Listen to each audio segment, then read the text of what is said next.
You've heard of computer sex, but is there really such a thing? Absolutely. Having sex with an online partner is easy to learn. I'll show you how to reach a cybersex climax. We'll also visit others who have mastered the art of one-handed typing. So let's get started. So I'm just kind of gonna get a general idea of who's here, what's going on. Now let's see if we can find someone interested in having a little cybersex. I'm gonna put, I'm very horny, and I'm looking for some good cybersex. Are you interested?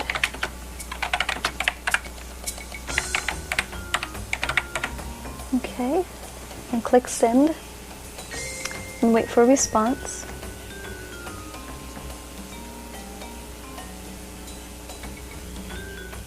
And he puts yes with lots of S's.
That these are some wild nights, and it doesn't get any wilder than when you get with, the Golden Stallion, the man of tomorrow, Savzu, the rated R radio star, the man that some call, the most interesting anarchist alive today, and we're ready to get in some tech with it, baby. But I tell you, when it gets wild nights like this, when you're talking about things like that, in fact, that little video was from the 1990s, and it was it was a totally real, instructional video about how to get into cybersex, and we might get into that a little bit later on, perhaps during our tech history segment, but we got so much more to get into. But baby, when it gets into wild lights like that, they call the Golden Stallion, they say is the leader of the nuts, and I said, baby, I'm the head cashew.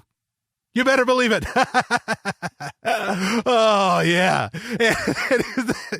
This is where we get crazy. This is where we get the wild nights. Oh, I hope you love that little song. One of my favorite songs, actually by just one of my top-notch artists that I've loved for, actually not that long. I love the style for so long, but I didn't learn about him until just a couple of years ago. Boy, I wish I did. But that album's from the 1990s. Late 80s, 90s. Kane Roberts. God damn, if you want to hear some good shit. This guy's only done 2-3 albums, but they're fantastic. That's off of Saints and Sinners' first track, Wild Nights. Phenomenal. But you're not here to hear the music. At least not that kind of music. You're here to hear the melodious tech news that only the Golden Stallion delivers every single week. I'm here for you, baby. And so why don't we start breaking into it? Got a ton to cover this week. Some fun stuff, some not so fun stuff, perhaps.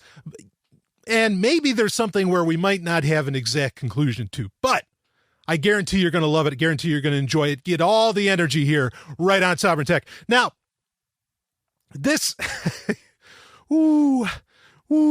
okay, slowing it down. What I'm going to get into, and I know this is going to be super controversial. I'll get it right out of the gate. Of course, what the hell don't I say that isn't controversial? But we're going to list off, which I haven't done yet. The past few years on Sovereign Tech, I have done at the end of a year, I have done a person of the year for Sovryn Tech. And in the past, we've had Aaron Schwartz. We've had one that I wish I could take back, which is Satya Nadella. And we've had others, but I'm going to announce the 2016 person of the year, and I think people are going to be shocked. But we'll save it. We'll get into that later. Ooh.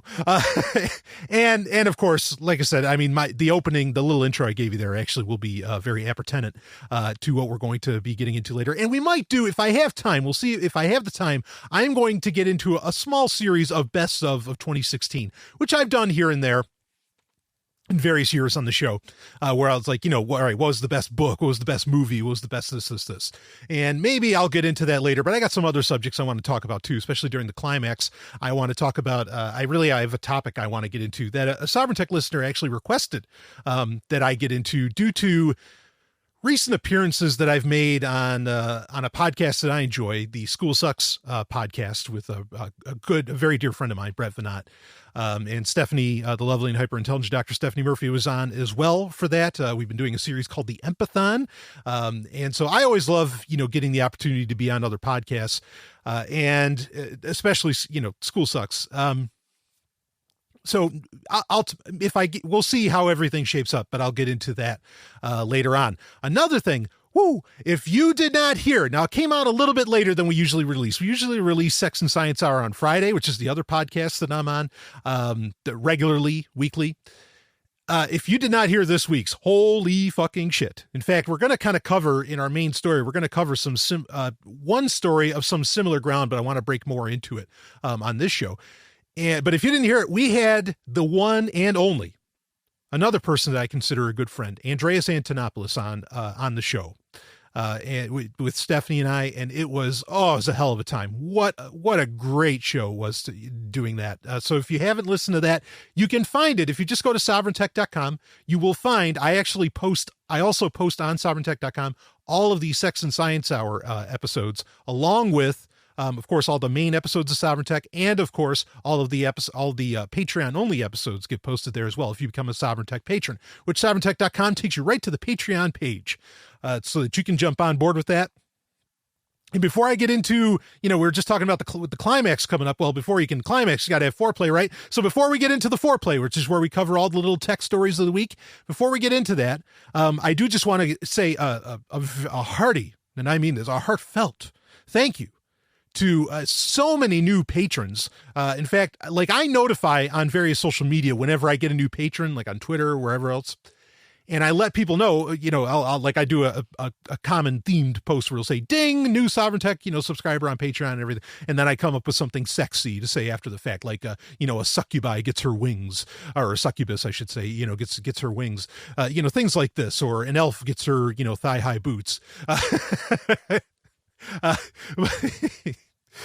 And like people were really amazed this week at how many times I was making those posts, sometimes multiple times a day. So thank you so much. Welcome, to the cabal, folks. Welcome to Sovryn Tech. You are part of the resistance, baby, as John Connor would say, or as maybe Princess Leia would say. Woo.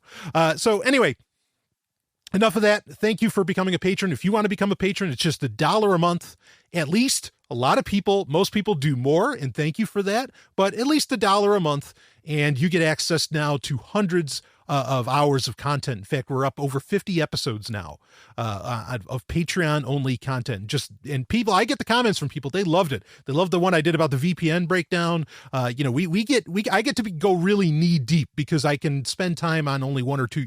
I can spend time on a couple of subjects. You can ask me what you want me to talk about. I do Q&A episodes. So much fun. I love doing it. I love getting to connect at a deeper level with listeners. So if you want to become a patron, please do so. Just go to sovryntech.com. All right, let's get into the foreplay, baby. And wow, something, I think I mentioned this last week. I had said that how people got really excited about some of the websites that I have been recommending that people check out. And there are a lot that are really, really worth looking into.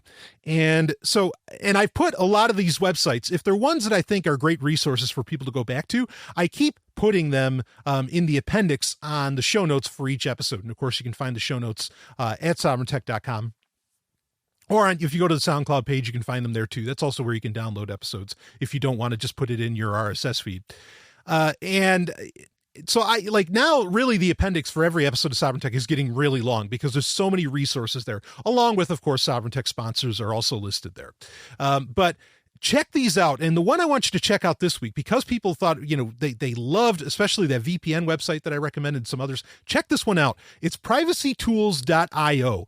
And this is a very slick, very basic, very simple site that covers a lot of, it's in the name, privacy tools. So there is also a breakdown of VPNs. There's a description of a lot of different things, like how does mass surveillance work in different countries, which is interesting, and kind of the legality around that. I mean, this is an absolute education on a page. It's phenomenal. They talk about what are warrant canaries, which Sovereign Tech has its own warrant canaries as well, at least on my website, zog.ninja, which is actually going through a major update right now. But don't worry, the warrant canary is not going anywhere that's on that site. Browser recommendations. I mean, it just goes knee deep into all the different add-ons you want to get and extensions you want to get for your browser and everything. This is a phenomenal little resource to look through. Privacytools.io. And if you want to email them and, just tell them, thank you, for doing it, for creating the site. And if you want to let them know that you heard about it through the Golden Stallion, I would appreciate that as well. Let them know they heard about it on Sovereign Tech. So just an awesome website to check out. I mean, it covers so much ground. It's almost as good, maybe even some ways better than the first website I had recommended, which is ssd.eff.org, SSD standing for Surveillance Self-Defense, not Solid State Drive. And I really recommend checking this out. So take a peek in the appendix of the show notes for the past few episodes of Sovereign Tech, and you can find a lot of these great resources. And I mean, they are great fucking resources. So you're gonna want to do it. Now, this next website, okay, I am going to tell you about as a warning. And I want you, there is action that I think that, in my opinion, you should take, my opinion. And the website is, it's familytreenow.com, just how it says. I put it, it's in the appendix of the show notes as well. Actually, what's the link that's in the appendix of the show notes is the guide of how to get, how to opt out, how to remove yourself from this website. Now, I talked about this to some depth in this past week's Q&A episode, because I didn't want to wait until Saturday. I mean, I shared it on social media as well, but I didn't want to wait for people to hear about this and to do something about it. What this website is, what it bills itself is, familytreenow.com, is effectively, it's like ancestry.com, where it's supposedly like kind of a genealogy site. But there's some key differences here. Okay, first off is that you don't have to have an account on it for your information to be on it. Okay. And we're not, now, yes, they're definitely taking from public records, but there's the possibility, because it's not well described on the website of how they're getting all the information that they have, there's the possibility that there's other ways that they're getting it, whatever. Okay. Regardless, they have a ton of information. And this is the thing, is that they have a ton of information. All right. Where, I mean, like, I typed in my name and it had so many of the places that I've lived. It has so much family. I mean, I have a gigantic Jewish family, so, not a shock. But as to where some other people that I was looking into for, say, to delete them from and everything, it really didn't have much on them. So it varies as to how much information there is about you. But here's the thing, is that this site is totally free, is largely totally free to use. I guess there's at a certain point where there is a premium, like a version that you can, a service that you can, pay money for. But the bulk of the stuff that usually with like ancestry.com and some of these other ones, usually you have to pay up front, which kind of creates a filter of stalkers and identity theft, credit card theft, and all this different stuff, from getting to you, because it's just not cost effective for them to do. When it's totally free, like it is with familytreenow.com, very, very different story. Very different story. And that's kind of the real problem with this. It's not that this kind of site doesn't exist elsewhere, because it does. It's not like this kind of information doesn't exist elsewhere, because it does, kind of like Spokio and some others. The problem is that this is completely free, and it's really thorough, and it's very easy to use. And so I think a lot of, shall we say, malcontents, or bad actors could really use this against people. In fact, even, and it depending upon your interpretation of this, whether or not this is, malicious or a bad actor or whatever. But how I heard about this, I was listening to This Week in Tech, which is one of the few podcasts I make sure I listen to every week. And on that, they had Becky Worley on, who Becky Worley has really been in, the tech journalism game for a good long while. And she's actually, I personally, I think she's a fine person. In fact, I'd love to have her on the show at some point. But I mean, she's on Good Morning America. I mean, she's kind of a big deal, but she was talking about it. And she said, and I thought this was, I get it, but at the same time, I'm like, yeah, this ability, I see how it worked out for you, but then how could this be used by somebody else to do something like really, really fucking malicious? And she apparently had a tenant at some point that, that was renting out a property of hers or whatever. And that person, like, at some point stopped paying her. In fact, maybe it was a substantial amount of money. And she could never find the guy. And so she used FamilyTreeNow.com this is like a decade later, to find this guy, and come to find out he lived within like 15 minutes of where she was. And so she used that information from FamilyTreeNow.com to go after this guy, send court orders and all this other stuff. Now you can say, well, this guy should have paid up. Fine. But then how could this be used in, I mean, just how much thinking does it take to recognize just how malicious, how this could be used maliciously against people who maybe don't owe shit, but you just have some psychotic person, taking advantage of the database. So now removing yourself from it, again, the instructions are in the link because they're pretty sneaky about it. In fact, that's concerning in itself is how kind of not difficult, but how sly FamilyTreeNow.com is about, giving you the opportunity to opt out of it. Cause you have to like click this privacy, the word privacy at the bottom, and then it shows their whole privacy policy, but they don't normally a link. Okay. Normally like an HTML link will be like a blue or it'll be some other color to let you know that it's a link, but where you need to click to be able to remove yourself, they really didn't change the color at all. So you can barely tell that it's a link. That's why you want to go to, in fact, the article's from Good Housekeeping of all things, amazingly, where you can find out how to opt out of this website. And you will opt out. Like I've already done it. It's out. I've done it for some others and they're all out of there. It takes about 48 hours, but I recommend doing this. Now you could say, well, is this just confirming for FamilyTreeNow.com that they were right on the nose? Like, is this a problem? Blah, blah, blah. Well, here's the thing is that you don't have to have an account on the site. Okay. So anybody, if somebody wanted to take the time, they could delete everybody from FamilyTreeNow.com. At least if they follow up with a privacy policy and they actually delete people, which so far, as far as I've seen, they do. So no, it's not proof of anything because anybody could delete anything. I mean, you could assume, sure, but then you're assuming. This is ugly. I don't like this. Is it just public information? Anybody can find that out? Sure. But it's not in some fucking, well categorized database, or usually it costs money to get your hands on these kinds of records, right? This is very different. So I think this is actually like, I think it's concerning. So I would myself, I already did. I'd remove myself from it.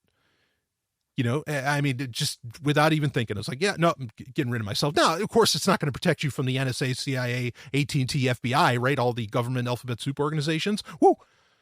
No, it's not. Of course not. But that's a whole different ballgame. But from, some regular Joe or, some jamoke out there, I mean, please, by all means, remove yourself and make it hard for them if they really want to stalk you or, commit identity theft or something along these lines. So there you go. There's your warning. Again, we're in episode 209. So just look in the appendix of the show notes. You'll find that Good Housekeeping article that does an excellent job of describing or of laying out exactly how to opt out of this website. So, all right, let's get into some other opening news here. And this is kind of a funny one that actually really has a point. I mean, it validates what a lot of, shall we say, security researchers and people in the crypto space like to say quite often. But Cellebrite, that's Cellebrite.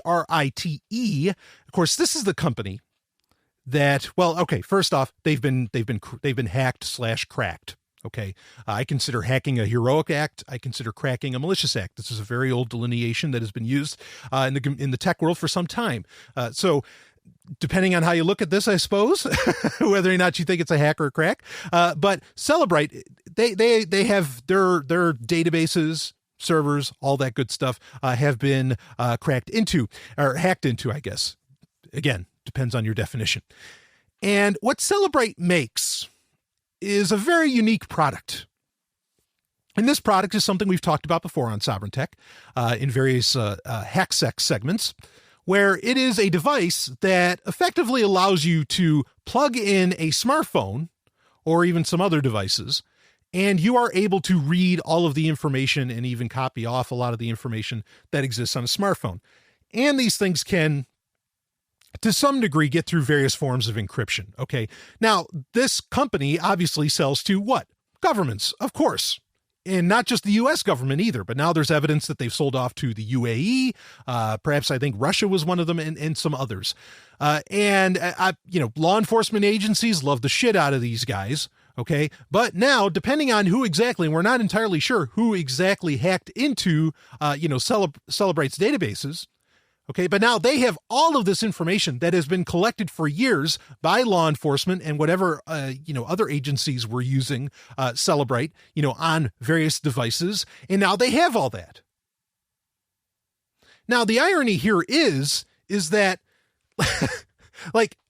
law enforcement agencies would use Cellebrite's devices under the claim of course, what? The abstract notion, and frankly, ridiculous notion, of safety.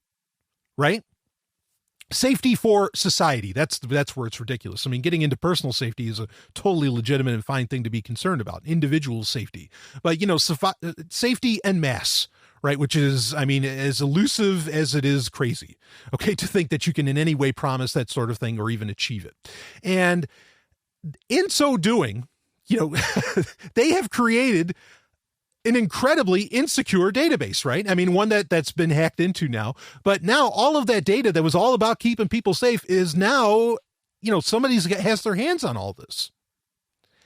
And it really, what it says to me with the Cellebrite hack is that it just proves, look, you have to make devices as impregnable as possible. Okay. You want your smartphones to be encrypted as possible. Your, everything, your laptops, whatever, have all this shit be encrypted. Yes, there's the danger of the fact that, somebody could commit some kind of crime, perhaps that, that you wouldn't be able to really figure out much without Cellebrite's device that cracks into somebody's phone. Right. But at the same time, you also make sure that there's never this centralized database of so much personal information from everything from credit card numbers to, address. So much emails, all this shit that now just one other body now has complete access to, obviously without the permission to Cellebrite, or at least as far as we know, right? Which do you want? Do you want that centralized database that can affect hundreds, thousands, maybe even millions of people? Or do you want the devices that really, largely only affects one person at a time just because you can't crack into them or something? I don't want centralized databases whatsoever. That's fucking terrifying, because this very thing happens, including within law enforcement. And it got, all this information was effectively taken from law enforcement, who I thought they were protecting all this shit. I guess not. Yes, Cellebrite is more or less a private company, but you get my gist. Who watches the Watchers? Well, right now somebody's watching a whole lot of what the Watchers were watching, and we could go on forever about that. But I just thought the Cellebrite crack, that was just, it just goes to show, look, make encryption that people cannot break into. Just do that, because then these sweetened targets like Cellebrite's databases and servers, don't exist. And that way, if somebody wants to, because this all could have been done by one person, or one person now has so much information on, again, potentially hundreds, thousands, millions of people, as to where if devices were made to where Cellebrite couldn't crack into them, and you could create encryption, you could implement encryption, that allows for that. You could create devices that kind of allow for that. Then that wouldn't be an issue at all. And I know what some people are going to say. They're going to be like, yeah, but there's real criminals out there. There's real psychopaths out there. We gotta be able to read their phones, when the time comes and all that. And then it's like, to prove that they committed some heinous act or something. Not that I think there needs to be such a thing as police, but there used to be such a thing as police work. You used to be able to find criminals without smartphones. So that's bullshit. You don't need that to be able, you don't need access to all these devices, to be able to catch quote unquote criminals. Yeah, this is a huge problem. This is as bad as any other crack. This is as bad as, Target getting hacked or Ashley Madison or, go down the list. And that's the danger of, anyway, don't need to spend all the time on that. Let's change it up. Let's get into a little more consumer fun stuff. I just thought that Cellebrite crack was so nuts because these guys are all about security. And then obviously you can't trust them for shit because even their shit gets hacked into. Not that I trusted them in the first place, nor did I ever recommend anybody trust Cellebrite. Not at all. So, someone else I don't recommend trusting, that's Microsoft.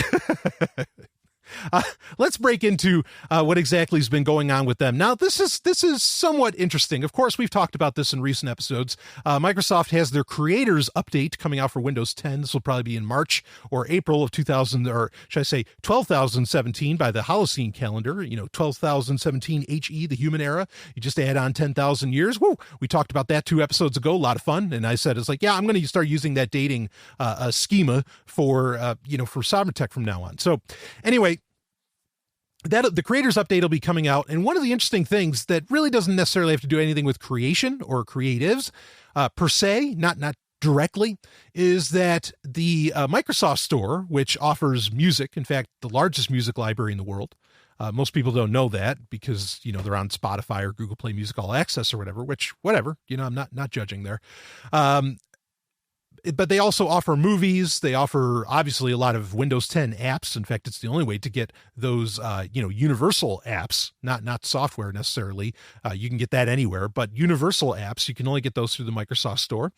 And they offer, I think that about covers what they generally offer is just music and games. Of course, a lot of the, more of the Xbox/Windows 10 exclusive titles, are on the Windows Store. But now they're going to be offering books, and I'm not sure exactly how large of a selection they're going to be offering. There's the potential they could be offering the largest amount of books. Right now, the digital store that offers the largest selection of digital books is not Amazon. It is not Kindle. It is actually Google Play Books. It has the single, by numbers count, largest amount of digital books available. So Microsoft is getting into that game now. You might not have known they weren't already into it, but they're getting into it now. I don't know. I don't necessarily see the point. I mean, I want there to be multiple stores that exist for digital books, but I think these are still going to be DRM protected, which that's horseshit. I mean, the main reason that I ever purchase books from the Kindle store is because I know I can strip the DRM from them. Now, these are going to be EPUBs that'll be available through that, which is similar to what Apple offers through iBooks, as well as what Google offers through Google Play Books. But even when you buy EPUBs from them, I don't think they're unprotected EPUBs. I think they're, I could be wrong about that, but I've never really purchased from any of those stores to exactly find out. And perhaps I should, but Microsoft is doing this. Now, the irony is that pretty much everything Microsoft sells, they usually make software for that can read it. And this is one of the more interesting things with this bit of ebook business is that Microsoft doesn't really have an ebook reader. So what they've done and what's going to be more, it's already out for some fastering users with Windows 10, but what they're going to make available with the creators update is that Microsoft Edge, their web browser, will have this reading ability. Now, I've got 2 answers on this as to whether or not you can, kind of like with Google Play Books, where can you upload your own EPUBs and then kind of read them anywhere? Will they be cloud stored? Some have said yes. Others have not so clearly said no. So I'm not exactly sure if that's going to be, possible. The only advantage here, I mean, and we're going to have to see what this ends up looking like in March. I'm glad that there's another option for EPUBs. I don't know that Microsoft is going to do any serious money off of this.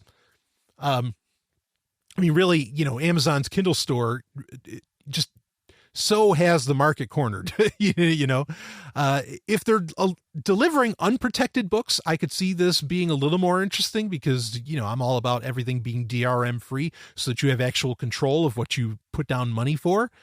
But yeah, I'm trying to think how I feel about this. I don't see it as being that particularly interesting. I mean, it'd be nice to have that service that could maybe get you away from, say, having so many different accounts. Like you wouldn't have to have an Amazon account, but really, who the hell doesn't have an Amazon account? But this might be a step to get you away from needing a Google account. But what's a little more interesting, I think, and there's no word as to whether or not they're going to have comic books, which is really another place where Amazon is definitely shining. Google Play Books also has that. But there's the chance that one of the more interesting things I think could be that the contract that Audible has, which of course is Amazon, that Audible has with Apple, to where Apple is the kind of the iBook store, or iTunes is the only other place that you can really get Audible books besides Audible. I wonder if there's going to be audiobooks getting implemented into the Microsoft store. Does it really matter? No, because most people can just download, the Audible app. In fact, the Audible app on Windows 10, the Universal app, is great. I mean, it's a great fucking app. So this seems kind of redundant, other than, again, the only potential interest here is again, you don't have to have more accounts if you're already a Windows user, particularly Windows 10. Like I've said, software minimalism and account minimalism uses little software as necessary, okay, because every new piece of software is a potential exploit, and then have as few accounts as necessary because every other account is, again, another possible exploit. So if everything was under kind of Microsoft's, you're under your Microsoft account, great. Of course, yes, is that a centralized database where everything's in that one spot in Microsoft? Sure, but it's kind of locked down. And also, sort of the interesting thing is not that the Kindle store is going to go anywhere, or I can't imagine why the Google Play bookstore would go anywhere, even though Google, and we're going to get into this, Google has been shutting down services that, they shut down services right or left. So I never count on anything Google makes. As for Microsoft, obviously their whole life's blood is based around services that, that have been around for decades. Make no mention of games for Windows Live, right? But this could be interesting because, a lot of, these digital content services, I don't see the numbers to where they're making whatever company runs them a whole ton of money. Amazon excluded from that, though even they get cheated out of a lot of money, quite a bit. And really it's a cheat. So the only place I can see for competition in these spaces are not from like Scribd and some of these other ones. It has to be within, kind of within these tech giants where there's any kind of competition, because they're the only ones that can eat the cost of these services being out there. Like, I mean, the music streaming services, nobody's really making a whole ton of money off of that. I mean, Spotify, I don't even think they're really making a ton of money. They just look good by growth numbers, right? And even that they're sort of falling away from, and they're diversifying their business because the music alone isn't doing it, right? That's why Spotify is getting into podcasts and a bunch of other things. Even though that's a whole other conversation to be had. So I could see some benefit in the fact that, Microsoft can afford to run these things at a loss and to make them, to make ebooks and a lot of different stuff, perhaps even audiobooks and all that available, and to be somewhat of a competitor against Amazon, is only, I mean, that it's not only a good thing, but it's kind of a good thing. So, but this is coming down the pike. I mean, if you're somebody that has relied heavily on Microsoft services, and I know I have a lot of listeners that do, this is something that might appeal to you, but really only if you're just trying to stick within that Microsoft ecosystem. And maybe, I mean, what really needs to happen with this, I'm spending more time on this than I wanted to, because it's really not that interesting of a story, but what they really need to do is combine their bookstore with, say, Microsoft Word and create an interesting platform, kind of like Amazon does with the Kindle store, to where people can be making their own books and get them out there. But are they going to have the audience for that? No. But even if it's like a creative,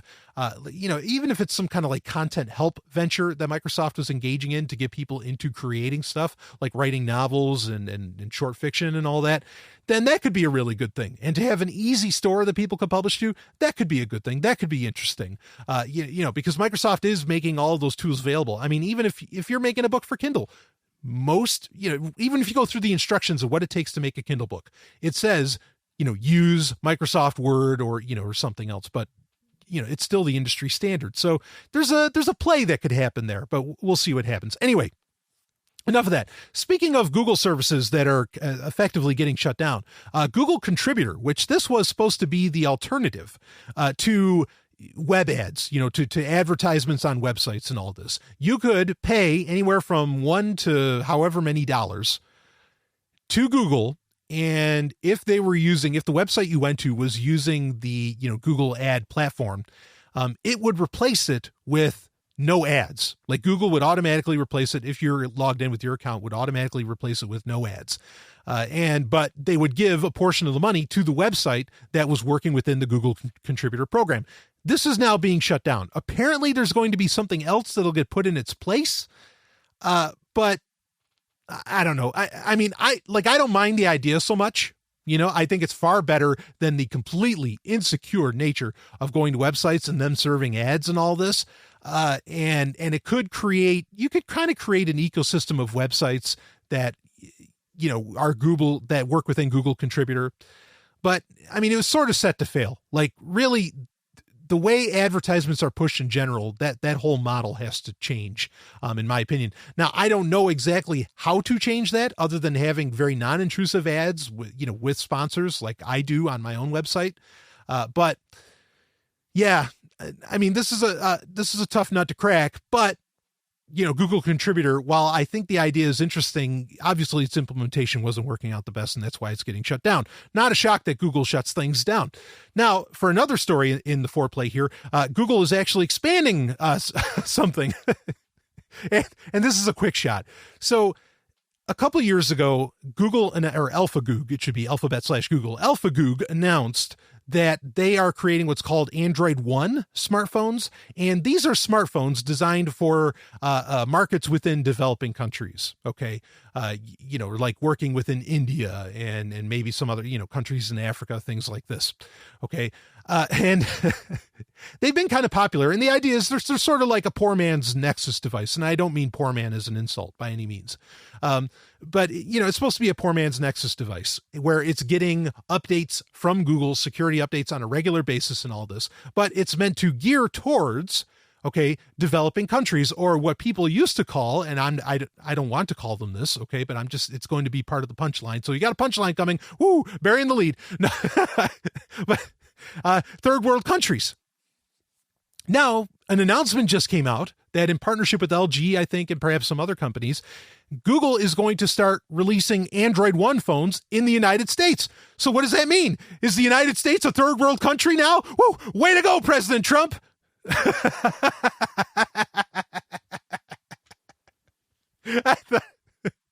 As soon as I read the headline, I was like, oh, because of course America's a developing nation. And I thought that was funny as hell. I crack myself up, folks. I do. I'm sorry. Anyway, I don't mind this. I love the idea of there being Android phones that get more regular security updates. And I think they have a guarantee of 18 months or something with the Android One phones. And I've seen ones in other parts of the world, and they're actually, they're not bad phones at all. So it's really not that bad of a thing. I just thought it was so funny that this is an entire program that was meant to, that's designed to get sold again to developing markets, developing countries. And for it to suddenly need to be, or for it to be considered worthwhile to sell in the United States, that doesn't speak very well of the United States. And of course, the Golden Stallion will never speak well of the United States. So there you go. Woo. Anyway. But kind of in the same vein, but something that actually bolsters stuff I've been writing about for a while. And that is the Dark Android project, of course, can be found at darkandroid.info. And I have some interesting plans for that coming up in the very, very near future. But one of the things that I recommend with the Dark Android project which is all about creating mobile devices, Android-based mobile devices that have privacy, security, anonymity, all that, baked into them. One of the So I would, for a year, I was like blogging by the day for the Dark Android project. And I would recommend at various points, various devices to use. Now, I recommend using with the Dark Android project in its quote unquote purest form, I recommend using a tablet, not a smartphone, because again, if you're going for real privacy and security and anonymity and all that, okay, smartphones have SIM cards. SIM cards are a security exploit, just straight up. I mean, like we already know that, Gemalto and others have effectively handed over the keys, okay, to get access to what goes through, a lot of their SIM cards, and they put out most of them. So you don't want a SIM card in it. Now, yes, can you take your SIM card out of your smartphone? If you can, great. Then guess what? You've got a Dark Android device. Okay, that's the purest form of Dark Android. You can apply Dark Android principles, okay, to any device you want, SIM card or not, and you're going to be better off just by doing that. And you're going to make things more expensive for the surveillance society that we live in. Okay, but the number one tablet that I've always recommended over the years was the 2013 Nexus 7, the 32 gig version of the Nexus 7 without LTE. That way it doesn't have a SIM card, right? Now, I've recommended some others, some of what Sony has put out. And in fact, this will be true for some of Sony's devices as well. But the other one, the most recent one that I was recommending people buy was from NVIDIA. And that was their Shield K. Their first Shield tablet was a fine purchase, as well as the Shield K1 tablet was a good purchase to get into. And interestingly, both of those devices are on the order of 2 to 3, maybe even 4 years old for the original Shield tablet. And they are both getting updated by NVIDIA themselves to Nougat, to Android 7.0. That's fantastic. I mean, it is so hard to find devices that get that kind of years-long support. Sony also announced that I think the Compact Z3 and some others, which are like their tablets and some of their phones, will also be getting updated to Nougat. And so, I mean, I'm happy to hear this because it's vindicating to me, because I recommended these devices because I said these companies have a good history of support. And you want, with especially with Android devices, you want to have the latest security updates and all that come with the latest operating systems. Now, I'm not going to get into a huge conversation of why are there new operating systems every year, because that is a bit of a scam. But the security updates are not; they're legit, and so you want those. You don't need a whole new, version number to do that. But that's how it works in the Android world. So. Both of those devices still very solid purchases, in my opinion, if you're looking for a tablet, especially because they have the latest version of Android that, frankly, most phones don't even have to this day. And this day is January 21st, 2017. So I thought that was cool that they're getting that update. And a lot of the Sony devices were getting updates, too, if you're already in on that. Speaking of Android and, well, AlphaGoog in general, which is kind of a theme we've been running on here, Google announced that this week that actually they are offering offline search on mobile. Right. How does that work? There's a collective pause. I could hear it, or I could not hear it. Right. The offline search, how this is going to work is that things that you've searched in the past, it's going to start caching them kind of offline. Now, to some degree, I imagine especially the Google app was already doing this, on mobile, on Android in particular. I'm not exactly sure if this is going to be a feature in iOS. However, the point that it brings home to me is that this is maybe the penultimate. No, penultimate means second to last. So ultimate. This is the ultimate step of Google admitting that, guess what? You're not going to have, that connectivity is not everywhere, and that really the cloud, this whole abstract concept of the cloud, okay, has not delivered based upon the promises that they've been making for years. And Google is definitely, the creme de la creme of cloud companies. I think it's fair to say all of their services that they've built have been based around, this idea of cloud connectivity, of cloud computing and all this. And so, I see this really, it's funny because, again, it's more validation for me on Sovereign Tech. What I've been saying for years is that, look, there's ways to do the cloud right. There's ways to set that up. There's reasons to use it and all that. But this idea of pervasiveness is just not going to happen. And we've noticed over the past couple of years where suddenly Google Docs starts having offline functionality. Even Google Play Music starts having, all these different services start offering a ton of offline functionality. As to where before, it just wasn't baked in. It's not that it couldn't have been. It's that their thinking was, oh yeah, the cloud's going to be everywhere. We're always going to need to have online connectivity. The cloud is God. Oh, praise God. Praise. As to where I praise Satan, and he's offline. Woo. And now Google is too. I mean, it's that admission that, look, do not trust the cloud completely. Do not rely completely on cloud services. When Google search its fucking self is not going to be entirely an online matter anymore, point proven. Point proven. I was right. So keep thinking about those offline solutions. Don't be giving everything to the cloud just yet, because, I mean, if Google is going so far as to even make Google search to some degree work offline. Yeah.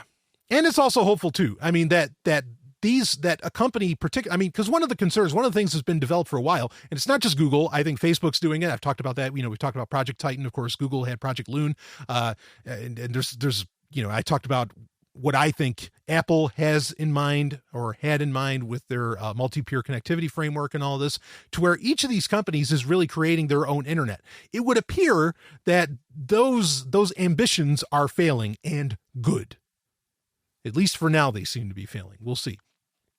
So I think it's hilarious. It's the ultimate condemnation of the promise of the cloud that Google is now offering a degree of offline search. That's just it's the way I see it. So, let's see. All right, one last bit of news, and then we've got a hell of an opening story that I want to get into. We're going to get into the 2016 Sovereign Tech Person of the Year, and so I want to get into that, but. Something that I talked about briefly, and this was back in December of 2016, was the Note 7. Of course, this was one of the big stories of 2016. And with the Note 7, so everybody knows they were, there was a problem with the battery. It was faulty batteries, and they were effectively literally blowing up. And there was a bit of what seemed to be a corporate fisticuffs between Samsung and Verizon, where Samsung was telling Verizon, you need to push out this update that more or less bricks these phones. Like, that way people will finally trade them in, because there was some odd, I don't know how many thousands of phones must have still been out in the wild. How many thousands of Note 7s had to be out there. And Verizon said, no, we don't want to do that, because there's people who probably, there might be some people, and we talked about this on Sovereign Tech. I actually gave a little bit of credit to Verizon for not forcing, this final over-the-air update, effectively, from Samsung to shut down the Note 7s, because, there's some people that really, they cannot afford, A, they can't perhaps afford another phone. Who knows what they did to get their Note 7, and B, they really can't just... they can't wait maybe some people can't wait a few days to get a new phone, because they'd have to go through the entire, return process, the entire reimbursement process, recall process. And so I gave Verizon a little bit of credit for not being a part of that. But now it seems that really they were just concerned about Christmas. They actually didn't give it, maybe concerned about Christmas sales and whatever else. They didn't really give a shit about the consumer whatsoever, because now they are pushing out where they are blocking the Note 7's ability to make phone calls. And to make it even more so, if you don't turn in your Note 7, and of course they know you have a Note 7 by your IMEI number, right? If you don't turn in your Note 7, they will bill you for the price of the Note 7. They are doing everything they can to get these fucking phones out of people's hands. It's remarkable. Now, the thing to understand here is what I've been saying as we've covered the story over and over again. It's the same point. This can be done. This, pushing out these over-the-air updates that can keep a phone from making phone calls, or even the bullshit with, Verizon being able to it's amazing. It's just in the works. Apparently they're not going to do it yet, but that they can even do that to where they could charge you for a phone that you already laid money down for. Okay. But the point being, with the major thing, being the phone calls getting blocked, or the bricking of the phone and all this remotely, right, by a company itself, that being Verizon, through Samsung's machinations or whatever, that they can shut down your phone. Look, understand this, that in the future, not just the Note 7, whatever phone it happens to be, they can do this to any phone. We just got done talking about don't rely on the cloud so much, because even the big boys aren't relying on it so much anymore, because they know that it's not delivering on what it promised. Don't rely so much on your mobile phone, because in the future, there's the very real chance that shit can get shut down. No force required. They're just going to they just send out an over-the-air update and you're done. That's the real moral of this entire Note 7 story that most people are missing. Everybody else is just like, oh, Samsung screwed. And I mean, I'll agree. I think this Samsung has some real problems, with this. I mean, not that their fourth quarter numbers would show it. Apparently, they still did very handsomely well, even with this Note 7 debacle, these exploding phones. But that's because, I mean, obviously Samsung, and they didn't, it wasn't just that, they had problems with refrigerators and washing machines, right? Washers and dryers and all that. I mean, they have a diversified portfolio, but a good chunk of it's failing. But so I'm kind of shocked myself that their fourth quarter numbers look as good as they do. I mean, they're still doing money. I figured this would have been the end. I mean, you kind of had a trifecta of problems with, so many home appliances and then the smartphone. I mean, shit, how much more in your face could you get with people? But regardless, keep that in mind, is that, this is just proof of what Verizon, Samsung, so many of these companies are technically capable of doing. Okay. It doesn't have to be a cop coming up to you and just snatching your phone out of your hand. It's not necessary. They'll just shut the fucker off remotely. So keep that in mind. Proof it's not conspiracy theory anymore. It can absolutely be done. This happens to be for reasons that to some make sense. But well, it's amazing what can be done in the name of safety, right? Because that's what this is being done in. All right. Speaking of in the name of not so safe, perhaps, I want to get into, and like I said, this is probably going to shock people, but I want to get into, or I guess I should say, our 12,016 person of the year, which is a yearly tradition that I have been doing on Sovryn Tech, where it's somebody that has really contributed heavily to, to the tech world and maybe even, personal freedom in general, because that's one of the main things that excites me about tech is its ability to empower the individual and, and by default, giving somebody personal freedom by being empowered. Right. And last year's was the one that fucking I just want to take it back, but I won't. But it was Satya Nadella was last year's. And people, they emailed me, said, what? How, you're rooting for Microsoft or something? And the reason I did that was because I really felt in just at that time, the couple of years that Satya had been in charge, and it's still kind of true. There's just been some ugly shit that has pissed me off. He completely transformed that company. I mean, if you need proof that not that they're a political force, but that the evil empire can somehow become a bit more benevolent or at least perhaps chaotic neutral, he did it. I mean, he really did it. Microsoft is not, and we talked about this, in fact, in episode 200, just recently. That was kind of the main message I wanted to get out with episode 200 is, look, we're going to talk about history. We're going to talk about the history of tech. We're going to talk about all these things, and it's important to remember where these companies came from and things they've done in the past. But let's be really clear here that AlphaGoog, Apple, Amazon hasn't changed really. They've just shown their colors. Microsoft, all of them, they are completely different companies today. Apple is not Steve Jobs' Apple, not even remotely like Steve Jobs' Apple, because I dare say that Apple was, it was tolerable as to where now it's just fucking annoying. And Microsoft, it's a 180. They really are not, it's not Bill Gates walking around as Darth Vader anymore. It's just not. I'm not saying that they're a great company. I'm not saying they do everything right. I'm just saying that I don't really see them as malicious anymore. Not inherently, not so much. Now, the thing that made me want to take back what I said about Satya Nadella was OneDrive Gate, which I talked about on the show, where they were offering, and it's funny because it was the main reason that I gave Satya Nadella Person of the Year, because I thought this was such a bold move. Okay. But then they reneged on it. And that was in 2014, Microsoft announced that with OneDrive, they were going to start offering unlimited storage straight up. As to where Google Drive, Dropbox, all of them, you get so many gigabytes or terabytes or something. Microsoft said, nope, if you're an Office 365 subscriber, which was and still kind of is a great value at $10 a month, we are going to give you absolutely unlimited storage. And a year later, they totally backpedaled on the whole thing. And in fact, they didn't just backpedal, they broke the pedals off the bike and they went backwards. They went way backwards. They said, we're not even going to, because before they were offering 5 terabytes for every family member. They're like, oh, no, we're topping everybody out at 1 terabyte, every single person. And you can't buy more even if you wanted to. That's all the storage you're going to get. Now, an interesting update on that is that my OneDrive still shows 10 terabytes, which was tantamount to unlimited.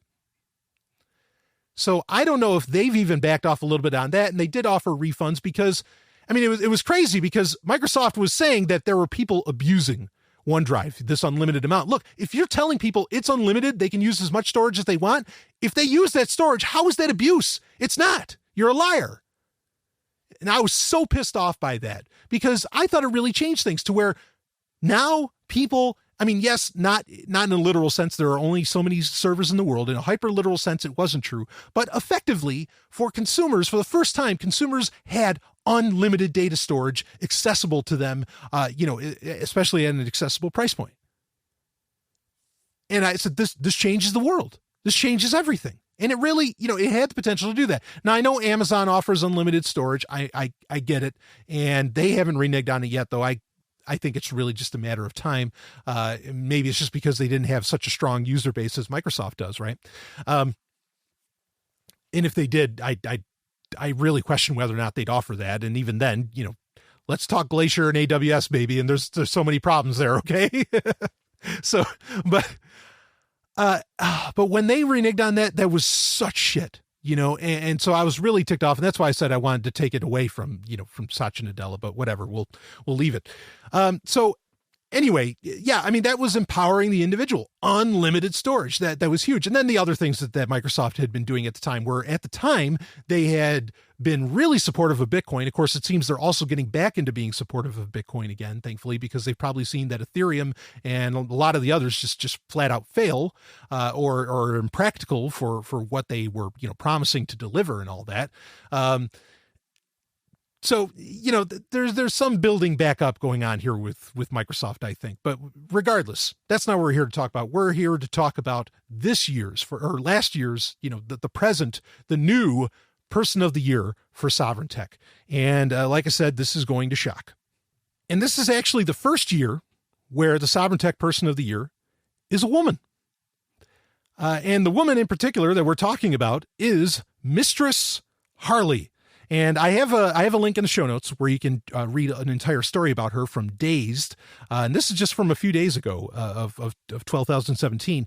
And it's how men are getting off on women ruining their online lives. And here's the byline. We speak to Mistress Harley, the world's first Techdomme and a master of long distance data domination. Now, instead of me reading this entire story, I'm going to play some videos for you to explain what the fuck is a Techdomme. But I'm going to tell you right now, I think this is brilliant.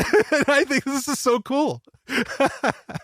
So why don't I allow Mistress Harley to explain herself? Mistress Harley, our Sovryn Tech Person of the Year 2016.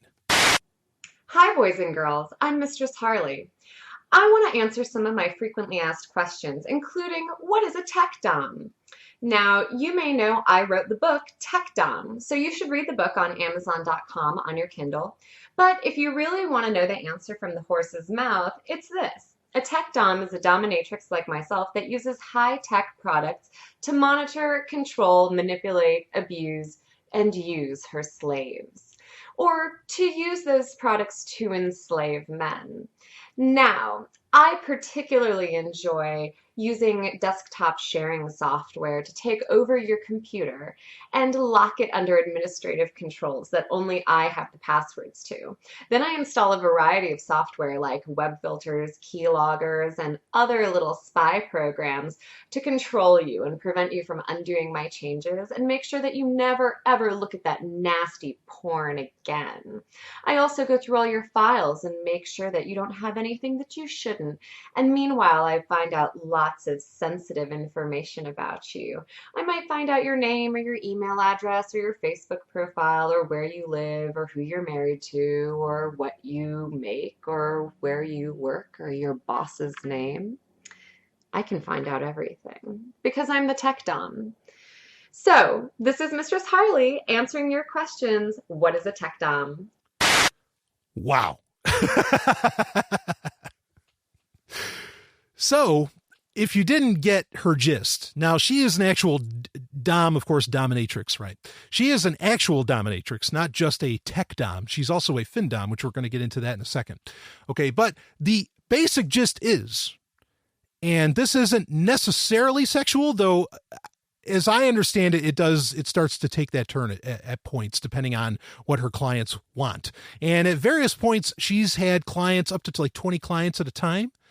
And what she does is she's just a very tech savvy, technically knowledgeable, woman that she will, okay, so I'm not necessarily into this. Like, I wouldn't really want this. And we talked about this a little bit on Sex and Science, or well, quite a bit actually on Sex and Science Hour last night. You can hear Stephanie's thoughts on it, and you can hear Andreas Antonopoulos' thoughts on it as well, and some of mine. But the idea is that you like give her the keys to your digital kingdom, and then like she, pretty much fucks with you, not fuck as in like, ride your dick or scissors you or something, but like she, messes with your head and with, like she takes over your digital life.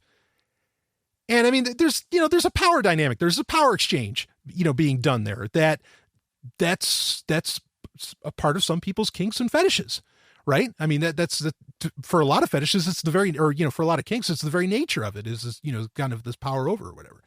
And I can imagine some people who would really get off on like not being able to, do certain things that they want to do online. Seriously, I can imagine it, to where they'd be into that sort of thing. Okay, now I want to go to another video where she talks about being a fin dom, which is a financial dominatrix, which is another aspect of this. And don't worry, we're going to break down into a lot more of this, and and I'll explain more why I'm giving Mistress Harley, Person of the Year, baby, on Sovryn Tech. So here, let's go to the next video. Hi, I'm Mistress Harley of MistressHarley.com, and today I just wanted to take a little minute to explain what financial domination is. I've gotten a lot of press recently, abroad in the UK and places like Reveal magazine, about being a financial dominatrix. I've talked a lot about being a tech dom, which means I control your life through your technological devices, but I wanted to do a little Q&A on financial domination. So I was recently on a Swedish radio show, and they asked me what the turn on is with financial domination. If I get turned on by it, if my clients get turned on by it. And the reality of financial domination is that it's about men who get turned on by giving women their money. Sometimes they get something in exchange for that money, like a little hello. Basically, guys don't get much except perhaps a woman's attention. But generally, when they give women their money, they expect nothing in return. And to them, that sacrifice, the humiliation of giving a woman who will never speak to them their money for real, is about the most real-life humiliating experience some men can have. And of course, we all know from weird kinks and fetishes that people get turned on by humiliation. So it's pretty easy to see how financial domination can become a thing. Another one of my FAQs is how much money can a woman realistically make as a financial dominatrix? Well, to be honest, it really varies. But if you're someone like me who's a professional and who's beautiful and who's set up their business to succeed, you can really make a lot of money just by telling men to give it to you. You should see how powerful women are. In the supply and demand economics of the world, attention from beautiful women is in short supply. And men know this. That's why they holler out car windows. That's why they try to pick you up at bars. That's why everywhere a woman goes, she's constantly being harassed by a man. There are always too many men and not enough beautiful women. And so when you realize that you can actually monetize the attention that men pay to you, you turn the dynamics around. Instead of being sexually harassed, I humiliate men and take their money. And honestly, that's a much better reality than just going to bars and humiliating men and shooting them down for free. So So, this is Mistress Harley of MistressHarley.com. I am a professional financial dominatrix, a pro dom, and the one and only Techdomme. Did you ever know that anything like that even existed? I'll be honest, like, I am no prude, and I mean, baby, I am no prude. I had no idea. I mean, it doesn't, like, really excite me, but, you know, believe me, I've known guys over the years, like, that would go apeshit for this. I mean, they would be, I mean, she's right. I'm not saying that it, like, I wouldn't necessarily say that being into humiliation, like, I mean, maybe you got some traumas to work through there. I don't know. Okay. But there are people that are into this sort of thing. And like, she's figured out how to, without removing any of her clothes, without, you know, doing much of it. I mean, she doesn't even have to be present to, like, you know, make a living doing this sort of thing, like playing this role, this fantasy role in these people's lives. Now, I don't know. I'm curious. Okay. Maybe I'll ask her myself or something. I'm curious, like, if she ever gets women that want to interact with her. I haven't really seen it. In fact, in the article that I have here, it doesn't say that. Now, where she is getting women is that she's actually, like, other women want to know how she does it. And she is going to train them. So then she's also, I mean, what a fucking entrepreneur, because now she's going to make money off of training other women on how to do what she does. I'm in awe over this. You know, how to take, you know, it kind of reminds me, a lot of people talk about how, you know, how the online world, you know, how putting stuff on the internet, marketplaces and whatever else, how it eliminates so much of the danger and maybe even seedier aspects of, well, whatever industry it happens to be. Not to say that, you know, sometimes those reputations that these industries have are not well-deserved at all. Okay. But, you know, people talk about that. Well, this is, in some ways, this is really like making dominatrix work. I mean, and different aspects of it, obviously Techdomme, FinDom, all that, right? I'm sure there's probably other versions that I need to look into or, you know, see what's out there. But it's taking that and, you know, making it completely safe. And I could see, like, I could really see where this would appeal to guys as well. I mean, and her, you know, the way she's talking, the way she's coming off on that, I mean, whether she really feels that way or not or something, I mean, hey, you know, rock and roll. I don't care. Okay. But, you know, I think a lot of guys would be like, oh, I don't even like, this person doesn't have to enter my life, that, you know, whatever, like, this can all kind of be done remotely. And I think for a lot of maybe like hyper introverted people, especially even people that are in the security field and all that might, you know, get off on, oh shit, I've lost my ability to do this and whatever, you know, like, this is very appealing. This is something that people would want. I mean, it's like the Blue Apron of dominatrix or of domination, I guess, you know, to where it gets served exactly what you want, right? Blue Apron, you know, the thing that sends you food and you don't have to go to the store or whatever. I mean, this is remarkable. This is literally entirely new markets that this one woman opened up online, entirely new business, a whole new business model. I am absolutely in awe. Now, as you can imagine, based upon the way she talks, and bear with me, everybody, because I'm going to give an overall, you know, view of this at the end of the segment. Okay. You can imagine a lot of people don't like what she's doing, or they, you know, they hate certain aspects perhaps of her persona, her actual personality, whatever. Okay. She gets a lot of haters. Now, she did a video where it's a message to all the haters. Now, I want to play this video. Okay. And this one's about the same length as the one you just heard. So not terribly long, maybe 3 minutes or so. Okay. But I want to play this video and then we'll really break a lot of this down. But I think this is goddamn fascinating. I mean, way to go. You know, you know, I remember reading it just real quick. I'll say, I remember reading in Gene Simmons, of course, you know, probably one of, if not my favorite, you know, musical artist of all time. Gene Simmons, where he wrote in Sex, Money, Kiss, tremendous book. Totally recommend it. Okay. In Sex, Money, Kiss, he talks about how, look, you know, technology has just leveled the playing field for everybody, you know, to really, really make it. And of course, that's the big message of Sovereign Tech, right? Is that everybody gets, the individual gets empowered. This is an empowered individual. I mean, Gene Simmons was dead on, and he was talking about exactly this kind of person who, look, technology just leveled the playing field. It doesn't matter if you can lift up, a 30-pound stone anymore or not. Now with technology, you can make it, and you can make it from the comfort of your own home. Let's listen to this video to the haters of Mistress Harley. Hi, I'm Mistress Harley of MistressHarley.com. I'm a professional dominatrix, financial dominatrix, and the one and only fucking Techdomme. This message goes out to all the haters that hate me. And there's so many of you, aren't there? So many people on the internet just think I'm a complete fake, that I don't do any of the things that I say that I do. To which I say, honestly, I just say all of the stuff that rappers say, except my stuff is actually true. I actually make guys lock their dicks up. I actually make dudes suck dick for me. I actually make men get on their knees and do everything I want. All because I'm so fucking hot. And you know what? It doesn't matter if I'm not your cup of tea. It doesn't matter if you don't like tattoos or Jewish noses. Quite frankly, none of your thoughts matter, because none of your thoughts account for money in my bank account. But all the cash that ends up in my hand, that's what matters to me.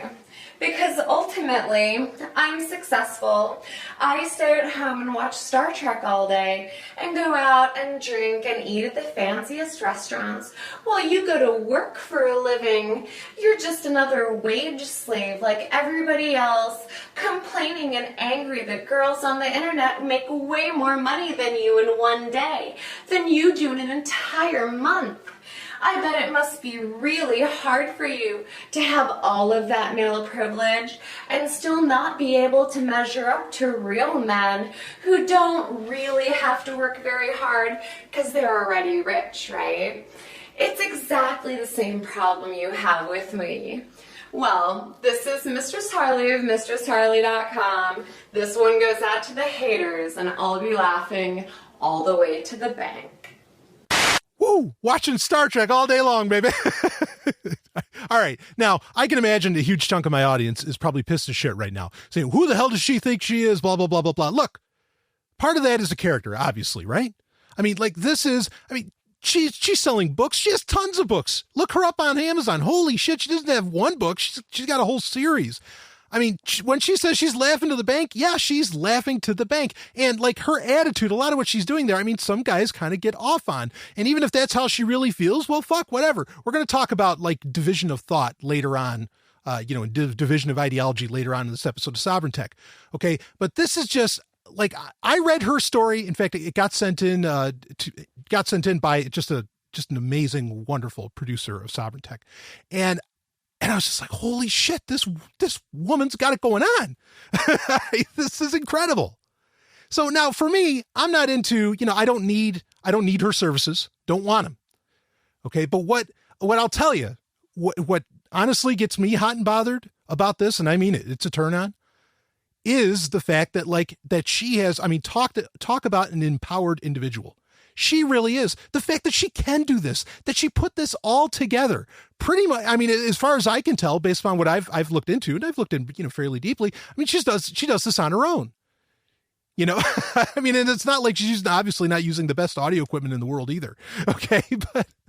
But I mean, she made a little empire for herself, business, entrepreneurial empire effectively. And I could not be more impressed for an idea that in a million years I would have never considered. I would have never thought of it. No, she's not some grand anarchist or anything, but whatever. If we're only going to talk about anarchists building tech, okay, we'll talk about Signal, but then we're all going to hate, at the smartphones that we use. And so we can't use Signal anyway, because we can't get it on the smartphone. Yeah. I mean, you get what I'm saying? This show is about a lot more than just anarchism. All right. But my point being here is that I am beyond impressed and beyond turned on at the personal pursuits that this woman's been able to achieve. Just phenomenal. And frankly, I love that goddamned attitude. I think her attitude is just top notch. And I'm a guy. Look, don't take this the wrong way. All right. But I'm going to speak conventionally. I'm just going to say I'm a manly fucking man. Okay. And I don't have to call myself that. There's other people that would. I am a manly fucking man. I take no offense to what she had to say about any of that. I don't understand where people get all offended about that shit anyway. Let them fucking talk. Let them say whatever the hell they want. I mean, part of that is to, get into probably people that are into what she was saying and let it be. I mean, yes, I want people to get beyond perhaps, that maybe that desire for, I don't know. Well, getting into kinks and all that other stuff, that's a whole other subject to unpack. Okay. But the bottom line being is I have never seen anything like this. I would have never thought of anything like this. I think it is absolutely remarkable. And in 2016, I mean, she's grown leaps and bounds with the amount of shit that she's had come out. I think her first book came out in 2015, but I mean, she's taken over the world with much of what she does, and people are into it. And like I said, I can think of people just off the top of my own personal head that would really be into this sort of thing, like that would turn them on because they would, lose control, over, I don't know, maybe their whatever, lose control over their digital life, right? The security and all this different stuff, like, oh shit, I can't go to a porn, and that excites them, kind of that little bit of fear maybe that excites them to stuff like this. And I'm not saying that that's, again, this isn't a conversation about what's healthy sexuality, what isn't. I'm not getting into all that. I'm just saying that somebody here figured out without really, this isn't like, this is genuinely what some people are into. She's not defrauding anybody. It's a brilliant fucking model. I'm in shock. So Mistress Harley, if you're listening, you are Sovryn Tech Person of the Year 2016. You are one of the most original, just one of the most original acts on the internet, bar none. You are something else. And just in the tech world in general, you are something else. You came up with something that is just mind blowing to me. Like, and kudos to you for having all that sass, that crass, that, just that almost that moxie, I dare say, for having the chutzpah, right? I mean, and obviously it seemed pretty clear that she's Jewish, and, for having that chutzpah, to do this and to dominate a category, no pun intended, or all puns intended, please. So, if you've never heard, these are the kinds of ideas, I do get a lot of questions. I'm not really the best person to ask, but I get a lot of entrepreneurial questions, and we get into them sometimes on the Sovryn Tech Q&As. Okay. And this is the kind of so off the wall thinking like Mistress Harley did. Okay. And honestly, for her and probably for a lot of people, it's pretty fun, that this is what you want to find out. There are, there's still so many wild new ideas. Or maybe it's, old ideas and new clothes, but whatever, make the new clothes, figure it out. I think it's so, first off, I think a lot of it is so funny. Okay. But second off, like, I think it's dynamite. I can't believe this is the thing, but it's a thing. And I say, baby, rock and roll. And it's been a while since I've been, when I'm on my own anyway, when I have other guests on, whatever. It's been a while since I've been able to talk a real sex tech story, because those are my favorite. And this is one of the best. Hot damn. There's a whole article, a whole write up about her, that I put in link in the show notes for episode 209. And of course, you can also listen to yesterday's Sex and Science Hour to find out about this. In fact, Andreas Antonopoulos had a great name for her. And for her kind. He said, we're going to start calling them pink hats. Instead of a black hat hacker, a white hat hacker, or a gray hat hacker, we have the pink hat hackers. Baby, I support on Sovryn Tech. We fully support pink hat hackers, baby. Go for it. Woo! I love it. So full credit to Andreas on that one. Anyway, all right, we'll be back with some more Sovryn Tech in just a moment.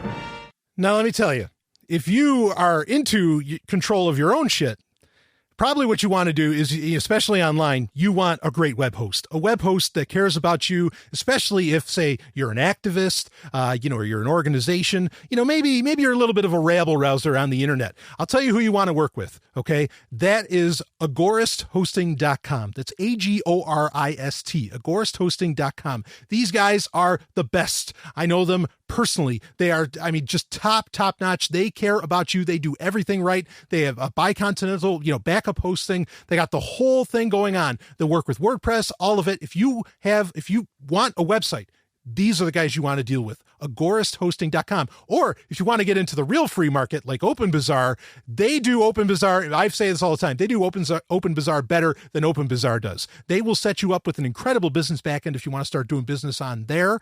So check it out, AgoristHosting.com. And I cannot thank them enough for being a supporter and a sponsor of Sovryn Tech. Let's get back to the show. Internet of Targets. It is time for Internet of Targets. Now, in Internet of Targets, of course, this is a segment. Internet of Targets is a play on the term Internet of Things, which is a category that, frankly, I want to see die. Let the pink hats rise, baby. Woo! All the Mistress Harley, all the other, I don't know all the plural forms for dominatrix, all the Techdommes, okay? Go for it. Become a thing, all right? But IoT, no, we don't want IoT to become a thing because as we always say, and I didn't coin this, but as we always say, what does the S in IoT stand for? It stands for security. But guess what? There's no S in IoT. Woo! So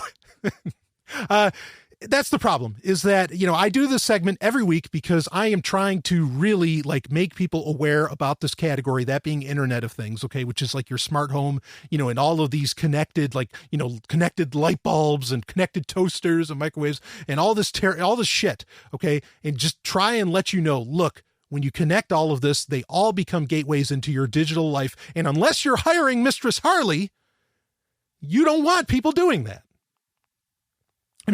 Frankly, I guess I feel a little bad now because Mistress Harley would probably do bank off of IoT. She's already doing bank. But anyway, so IoT, I want that whole category of IoT to die. And it can. These things do die off. Okay. Certain tech market categories do eventually die off. And that's kind of what I hope for this. Now, this one's interesting. In fact, this delves into kind of the realm of science as well. And it's not right now. It's not exactly IoT, but my concern is that eventually it would be. And just by how it's set up, I think it would happen fast. And hopefully people would, say, "Whoa, no, that's not good. I don't want this." But I think you could see how it would end up getting connected to become part of, the Internet of Things, to where this would be connected, say, for, certain data points, statistics, and all that. Now, what it's called the I-band Plus. Okay. And well, how about I just play the audio so you get an idea. This is about 3 minutes. I'll play the audio so you get an idea of what exactly this device is. But it has to do with your dreams. So let's see, what does it do to those? What if you could control your dreams? Fly over the Grand Canyon. Visit a beautiful island. Or perhaps go back in time to the age of dinosaurs. Now you can. Meet I-band Plus, the EEG brain-sensing headband for inducing lucid dreams and improving sleep. What is a lucid dream? A lucid dream is any dream in which you become aware that you're dreaming without you actually waking up. Dreams occur almost always when you are in the rapid eye movement phase, also known as the REM phase of your sleep. In REM phase, your brain activity is different than in the other phases of your sleep cycle. I-band Plus accurately senses this dream phase by monitoring variations in your brain waves. Once I-band Plus senses this dream phase, it plays audio-visual cues. These subtle external stimuli of light patterns via the LEDs on I-band Plus and sound appear as anomalies in your dream, making you aware that you are dreaming without them waking you up.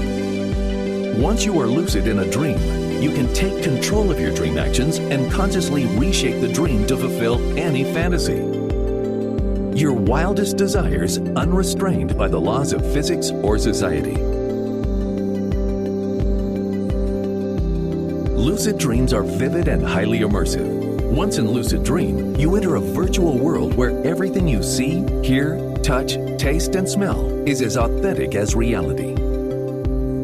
Lucid dreaming has been researched scientifically. Many psychologists and researchers have recognized that lucid dreams can help with artistic creativity, problem solving, improving sports and language skills, and can even help people prone to nightmares to get their fears under control.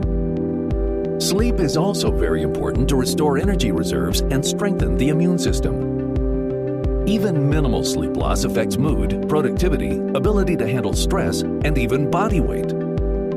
iBand Plus tracks your sleep, indicates sleep quality, and gives feedback on improvement. iBand Plus also has the most advanced smart alarm feature that wakes you up with simulated natural sunlight and sounds at the most optimum period of sleep cycle, so that you wake up fresh every time. iBand Plus Headband communicates with iBand Plus app on your smartphone via Bluetooth, so you can conveniently check your sleep statistics and improvement suggestions. You can even customize your iBand Plus from this app to set LED light patterns and the brightness, as well as the audio cues. Developers can use our open platform to create amazing new experiences. With future software updates, iBand Plus could be connected to numerous smart devices in your home to simplify your daily life. Dreams and sleep are vital for optimal health and happiness. So we started working on iBand Plus with the goal to enable everyone to control their dreams and to enable everyone to gain insight into their sleep. We went through several prototypes to realize the best iBand Plus design. We are really excited to take iBand Plus from the prototyping stage to the superb finished product. We want to hear from you to know your ideas and improvement suggestions. Be the world's first to own iBand Plus. Back our campaign and help us make iBand Plus a reality. Thank you. So the iBand Plus, woo boy.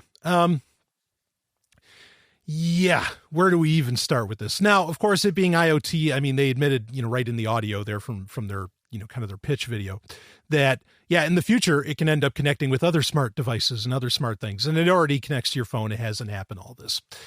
So it falls into that, even though like at the moment, it wouldn't seem to be transmitting anything, outside of, locally between your phone and it. But of course, who's going to collect the database on sleep statistics and all that.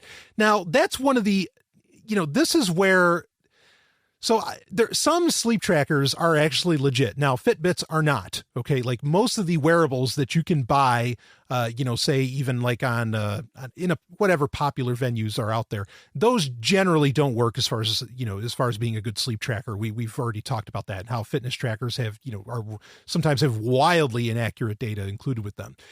This is more of a dedicated device for sleep. So I think that it may work really well as a sleep tracker, but then it gets into the other aspects of this. Now, lucid dreaming is, some people are skeptical of it, and really the skepticism isn't that the events that are happening. To define exactly what a lucid dream is, there's a few criteria, but the basic gist is that you're aware that you're dreaming, and then you're also aware that you have control of the dream. You also have memory functions. You're aware of who you are. It's pretty much, the idea of a lucid dream is like a biological holodeck in your mind.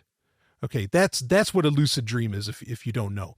And those are very specific criteria. Now, some people argue against, saying, well, but that's not really a lucid dream. That's just this very rare kind of unique type of dream or something. It's not, it's not like a thing that you can actually say, make happen, or that you really maybe have any control over, because the only way, and it's a fair skepticism to bring up, because lucid dreaming itself, like, how do you know that lucid dreams are possible? There's really only one way because somebody told you. But that's terrible evidence, right? No matter how many people tell you, that's terrible evidence for something like this. Now you could say, well, there's a certain beta waves that are going on, it's REM sleep, blah, blah, there's this increase and all that. But really, that doesn't say that that's exactly, that you somehow have like control of this dream. So lucid dreaming in and of itself is something to be very skeptical about, very, very skeptical about, just based upon how do you get the evidence? Well, there's only one way, and it's it's not a good way.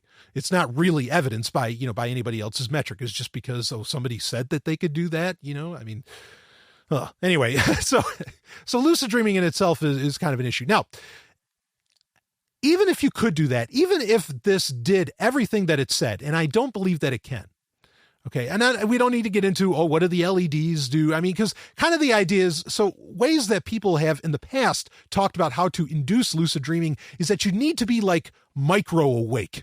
Like you need to be a little bit awake, not exactly like totally asleep. Now, that's a condition that certainly, I can say that I think happens, and that's a little more provable, where you're not exactly in a deep sleep. There are different types of sleep, and you can prove how those, come into being effectively.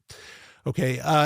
But and I'm not, I guess I feel like I've had moments where I've had lucid dreams. And I know we've talked about it on Sex and Science Hour, and some people have tried to induce them themselves, and they say they've had varying degrees of success or whatever. Maybe there's things you can do that allow for that. I don't know. Again, it's also, just assuming that lucid dreaming is actually like a totally real thing.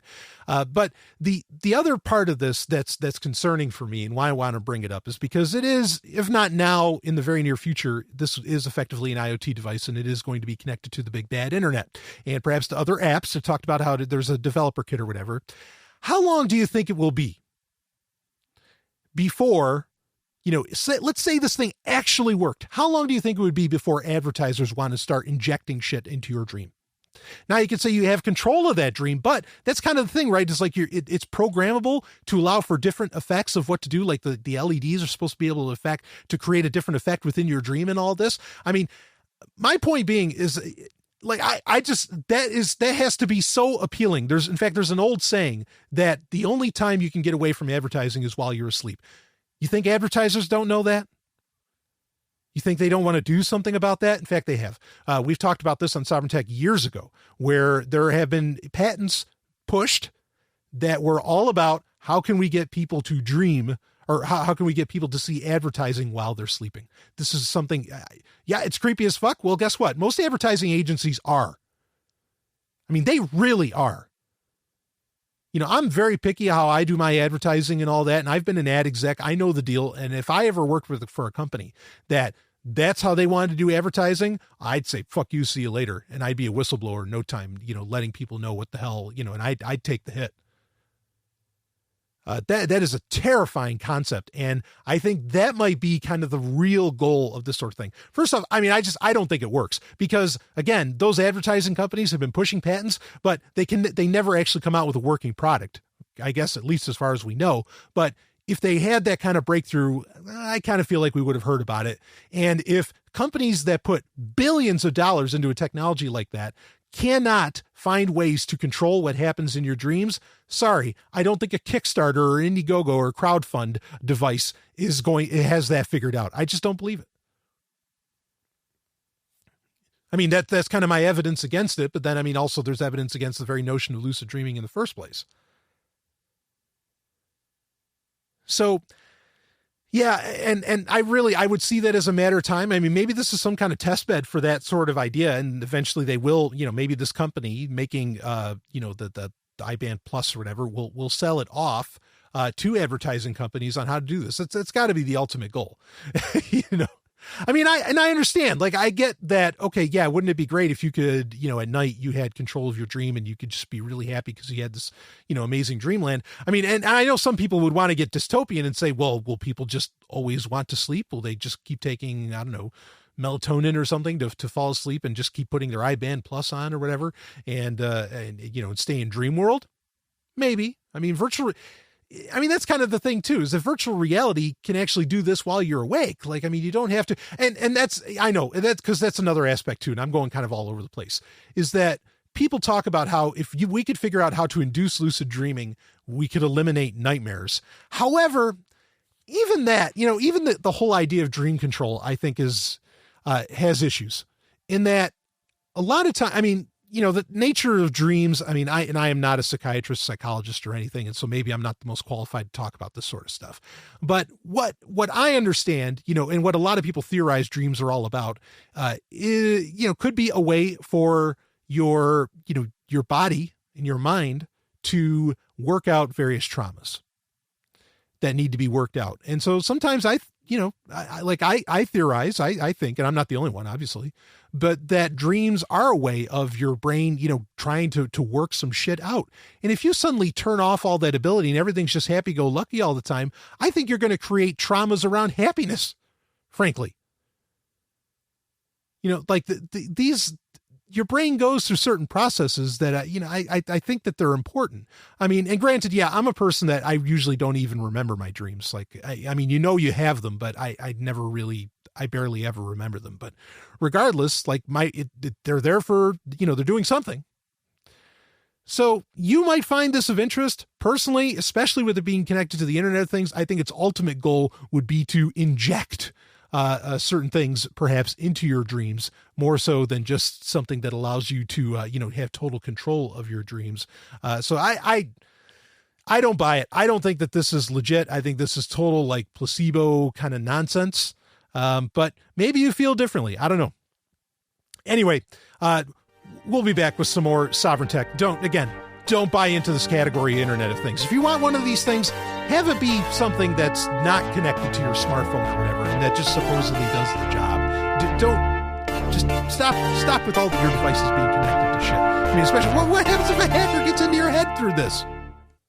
Boy, we're talking about dreams, and I think a lot of people have or would like to dream about gold and silver and being surrounded by it. Well, guess what? It can be a reality. What I want you to do is check out one of the best, in my opinion, one of the best businesses in the world, not just the best in precious metals. Okay. That is Roberts and Roberts Brokerage, longtime sponsor of Sovryn Tech. Cannot thank them enough for that. But if you want to get your hands at great prices, some great precious metals, gold, platinum, silver, palladium, whatever you want, coinage, I mean, you name it. You want to go to Roberts and Roberts Brokerage. Okay, the website, gold.zog.ninja. That will take you right to them. They're going to hook you up. I mean, you want to talk about great customer service, they've got it. And to sweeten the deal, this is the best part, in my opinion, is that they recognize what actually a lot of other people are recognizing now, that Bitcoin is money. And so they will take your Bitcoin. They are a Bitcoin preferred business, in fact, for gold, silver, platinum, palladium, whatever they got. They'll take your Bitcoin for it, baby. Can you beat that deal? That's, that diversify your value and wealth. I think that's a fine thing to do.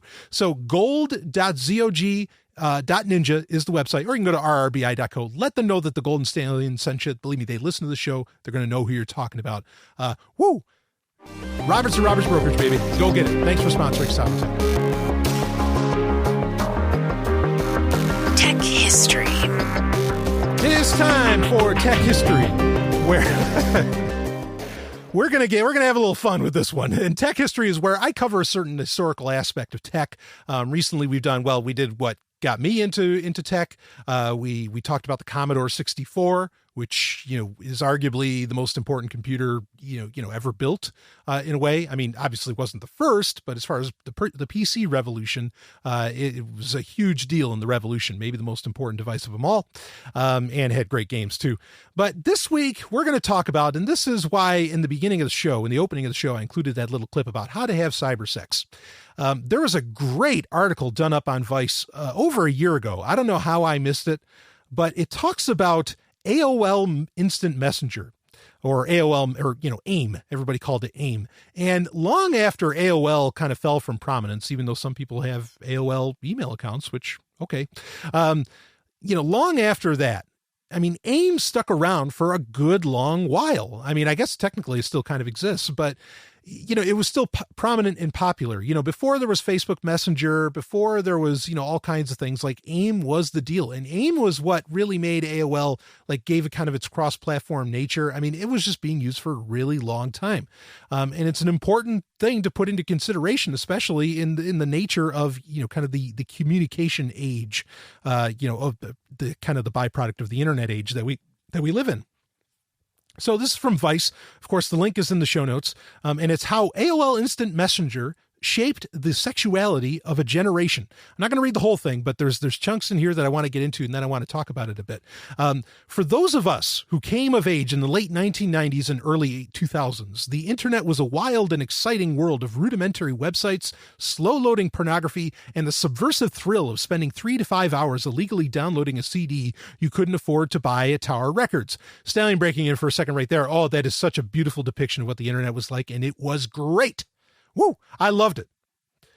In fact, I remember downloading WAV files on a 14 4K modem. Oh yeah. Downloading WAV files from sites of theme songs for various TV shows. I mean, even the WAV files the WAV file was high quality, but obviously the source was shitty quality at the time, probably from a VHS or something. And, oh man, it would take a half hour to download one, but I remember my buddies and I, we'd run into my bedroom, with my little 486DX at the time, and would just be, of course, I was using Prodigy as my gateway to the internet at that moment. And it's like, oh yeah, is the theme song for G.I. Joe done? All right. Dun, dun, dun, dun. I mean, it was just, we'd go nuts. So I totally understand that.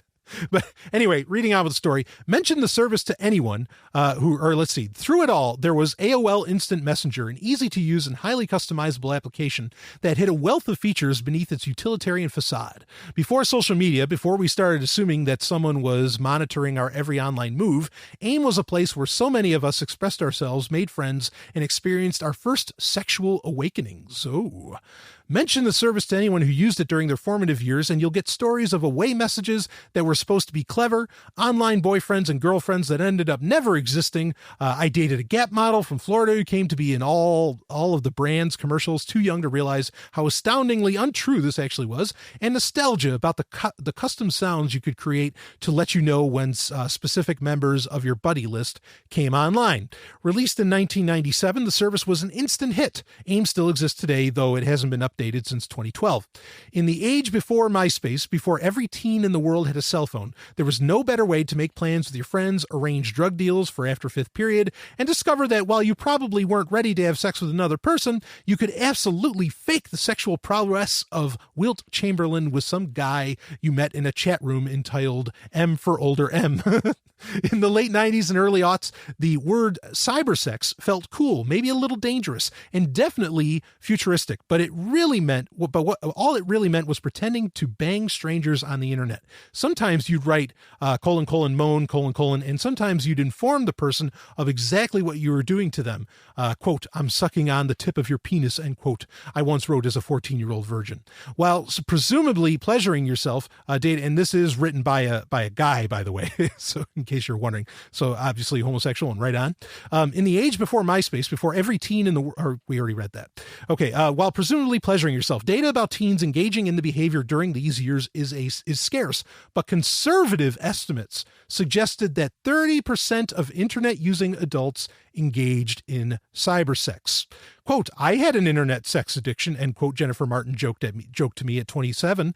Martin's days of cybering with, and that's exactly the term they use, Stanley breaking in, was cybering, I love it, with strangers are over. But she claims that as a young teen, she was scarily proficient in the art of making guys on the internet come with a few taps on the keyboard. Growing up in a religious household where any talk of sex was verboten, Martin described herself as an awkward kid who moved around a lot and didn't have many friends outside the computer. Quote, I played a lot of text-based role-playing games, end quote, she told me, explaining how she got involved with AIM. Quote, eventually people said, eventually people said, quote, I want to talk to you outside the game, end quote. I was this overweight, insecure girl, but behind the screen, I could be whatever. It was sort of this weird place for me to come of sexual awakening, end quote. And because Jesus doesn't watch your chat windows, Martin soon began experimenting with cybering, which for her was as much of a writing exercise as anything else. It wasn't the sexual release that drew Martin to cybering, but it was the attention and validation of the guys she cybered with, many of whom would come back for more. Some even asked for her phone number, something Martin's religious father wasn't too happy about, but she couldn't be stopped. She said, quote, if anyone would come and flirt with me online, it would invariably lead to cybersex, end quote. Martin's activities weren't unusual. AIM allowed young people to be anyone they wanted without requiring names, pictures, or identity verification that could be tracked back to real life. For many, cybersex offered the allure of a safe space in which one could experiment and express their innermost desires. In 2008, an article in the Village Voice detailed the many reasons why cybersex might be preferable to actual sex with another human, including convenience, safety, and the ability to try out new things one might not otherwise. Now, that's interesting. Again, there's a whole lot to this article that they break down. But that kind of speaks to sort of the safety that really, like, the Techdomme, that Mistress Harley delivers to people, right? Like, there's that appeal to the safety of quote unquote cyber sex, or maybe cyber doming, or, whatever. And I just thought this was fascinating. I'll tell you something. And I talked with a few ladies about this, and all of them pretty much agreed, because I've complained actually oftentimes on Sovereign Tech. Okay. I have said that, look, cybersex just seems to be dead, and God damn it, I wish it wasn't, because it was so much fun. It was so inventive, so creative. I mean, if you get with the right person doing cybersex, I mean, you are in for a hot goddamn time. I mean, a hot time, or like that video said at the beginning of the show. people who've mastered the art of one-handed typing. So anyway, where was I going with that? So people that I showed it to, they said, look, that 30% number, that 30% of people were cybersexing or were cybering at the time, there's no way it was that low. They said it had to be way, way higher because they were engaging in it right and left. And I think a lot of people were. I had other people say, oh yeah, people I asked that said, yeah, that was my extramarital activity was doing that. And so it allowed people to get their freak on. And I think that's a really, really powerful thing. And I think it's something that at the end of the day is going to be the killer app for virtual reality. And that's part of why I think virtual reality is actually going to beat going to be more important than augmented reality, because we're going to get back to that new frontier that the internet was at the time in the 1990s and early aughts, say pre 2003, where people are, in VR are going to be able to cyber again, and do so in an incredibly safe way. And now also have a visual aid, even though I think there's something a little more appealing to just having it be text to where your imagination literally runs wild, all the way. I really think there's something to that. In 1997, this was the thing. Now, it wasn't just AIM. I mean, you had IRC, you had ICQ, you had a bunch of different things that allowed, people to do this. And it was definitely the logical extension of, phonography or, phone sex. Phonography is a Britney Spears song, unreleased, but don't ask me why I know that. So this is a huge part of what, AIM, I don't think people realize that AIM, while it had a lot of other interesting features, and eventually, it ended up, I think, doing file transfers. I mean, all the things that you'd expect from a more modern messenger. People don't realize that just that messaging platform and that platform alone, it wasn't in the browser window. This is a separate app sitting on its own that people could download for free. You didn't have to have, a paid AOL account to access it. Just how revolutionary that really was. I mean, because IRC, admittedly, yes, it was a bit technical. It took a little work to do that. But AIM, you just logged in and away you go. Yahoo Messenger was another one that was a really big deal. And I kind of, I can't help but wonder if AIM, if these messaging apps are really, kind of what put the smartphone, like that's really what the smartphone has become, is it's AIM on a device. And is that what put smartphones over the top? Is that what made it so ubiquitous? Is that, was that the kind of the killer feature, was this ability to connect with very popular services that everybody had, whether they had a smartphone or not, that are on the desktop and can sync across and everything. And maybe I just missed the boat, and I don't know how I missed the boat. I'm annoyed as hell that apparently because I had a ton of people tell me, oh no, I'm still having cybersex. And it's like, well, what about me? No, I jest. But I mean, I'm glad that it's still a thing, but this is, in a time, the 90s and the early aughts, you really had, conservative, we talk about culture wars and whatever else. I mean, conservatives I think we're definitely running the show. And it's amazing that this technology existed that completely subverted all culture. It didn't matter. It subverted everything, and it allowed you to live up to your wildest dreams. You talk about individual empowerment, these chat apps, AIM just happened to be the one that was so popular, but they're really what powered that. And there's something to this, and I think it's something that we don't want to let go of, that ability to, to text, to very quietly communicate with people, that can be very much in your own little world, like the little AIM window, or now if you're using Line or Signal or whatever, on your smartphone. It's a very, very powerful personal thing. And the brilliance to come up with that people were like, because at the time, everything was kind of getting baked into the web browser a bit, and even that's still going on today, but to say, no, we want this just one little window over here where we can, type and connect with people and get cybering, baby. Woo. Yeah. And in fact, I wonder if so many of the creative things online you see that are sexual, like how much is that because they were able to get expressed on AIM? Was it that freedom of expression that allowed for all kinds of wild art to finally come? Or is it what allowed for so much of the technological development was for people? I'm reminded of, a few different books. One of them, of course, is The Secret Garden by Nancy Friday, which is kind of notorious. But I'm reminded of books that, like to talk about how sex is kind of like the center of all creativity. Like that's where all creativity kind of comes from. And you don't have to believe that. And I'm not saying I 100% believe that either. Okay. And it doesn't have to 100% come from sex either. Maybe that's just one avenue or something like that. But I really wonder, like, how many wild things do we not know came out of an AIM window where somebody was having cybersex, some wild idea that they had that turned into who knows what. So the history of AIM, as much as I hate AOL, as much as people properly hated AOL back then, let's all give a huge thank you to AIM and what I think, frankly, opened up a ton of minds in a very, very real, great anti-cultural way. I love it. So AIM, here's to you. You know, really, 97, we're in 2017, 20 years later, baby, I think you changed the world. That one little app changed everything. So right on. Woo, we'll be back with some more Sovereign Tech. Now, baby, I got to tell you, when I want to keep an eye on things, all things going on in the cryptocurrency space, when I want to keep an eye on prices, when I want to know about the new tools, the new wallets, or what are the best ones to use, all of that stuff, or when I want to get social when it comes to cryptocurrency, I go to cryptocompare.com.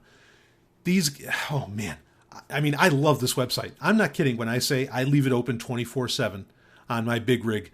I mean, it's ready for whenever a question comes up for me for Sovereign Tech about something in crypto or whatever. I'm always checking that out, and just to keep an eye on things, just to know what's going on. To keep fresh, keep that flavor going.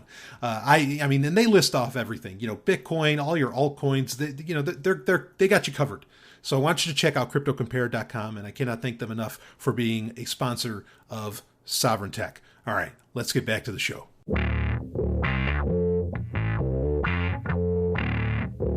The Climax.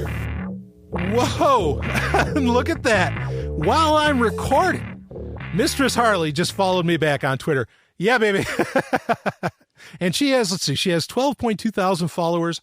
And she's only following 1,400 people. I must meet her criteria of being a real man. Ooh.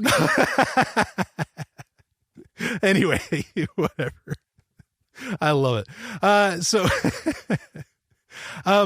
it is time for the climax, where I can talk about whatever the hell I want to talk about. And I actually want to kind of break this down into two separate, I guess we'll say, segments. Maybe I could get Mistress Harley on as a guest on Sovereign Tech, or maybe Sex and Science Hour. Boy, wouldn't that be a hell of a time? Anyway, all right. Damn clever woman, I tell you. So yeah, I want to break this up into two. So first thing I want to do is I want to go down a list of best ofs. I'm not going to spend a ton of time on the best ofs, and then I have a subject that I want to break into by request of a Sovereign Tech patron. Actually, he wanted to make sure that it got out to the kind of the larger audience. So first things, we got our best of 2016. Of course, we did our person of the year earlier, and I know I'm going to get a ton of heat from that. Whatever. It's my show. Best movie. This some of these answers probably won't surprise.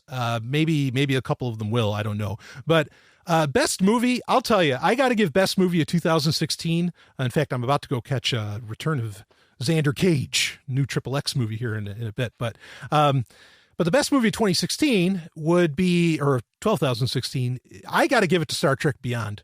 I was just floored at how good that movie was. I mean, I was so pleased. Not that I've been disappointed with really any Star Trek movie so much, but this one, like they hit all the right notes. They hit the right stride. Everybody was looking good. I thought it was fantastic.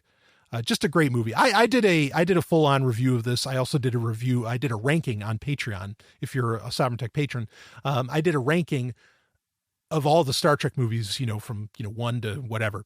And Beyond was probably my favorite of the Kelvin timeline. Like I think it's so good. Now, in line with that, what was the best soundtrack of the year?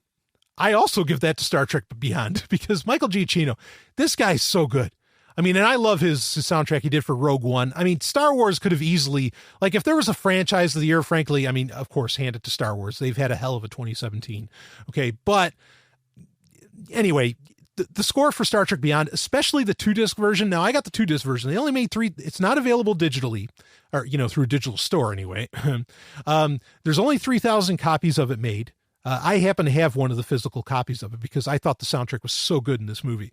And it delivers, especially the 2-disc version, because the 2-disc version, you can get the 1-disc version just about anywhere. And I haven't seen a torrent yet of the 2-disc version either.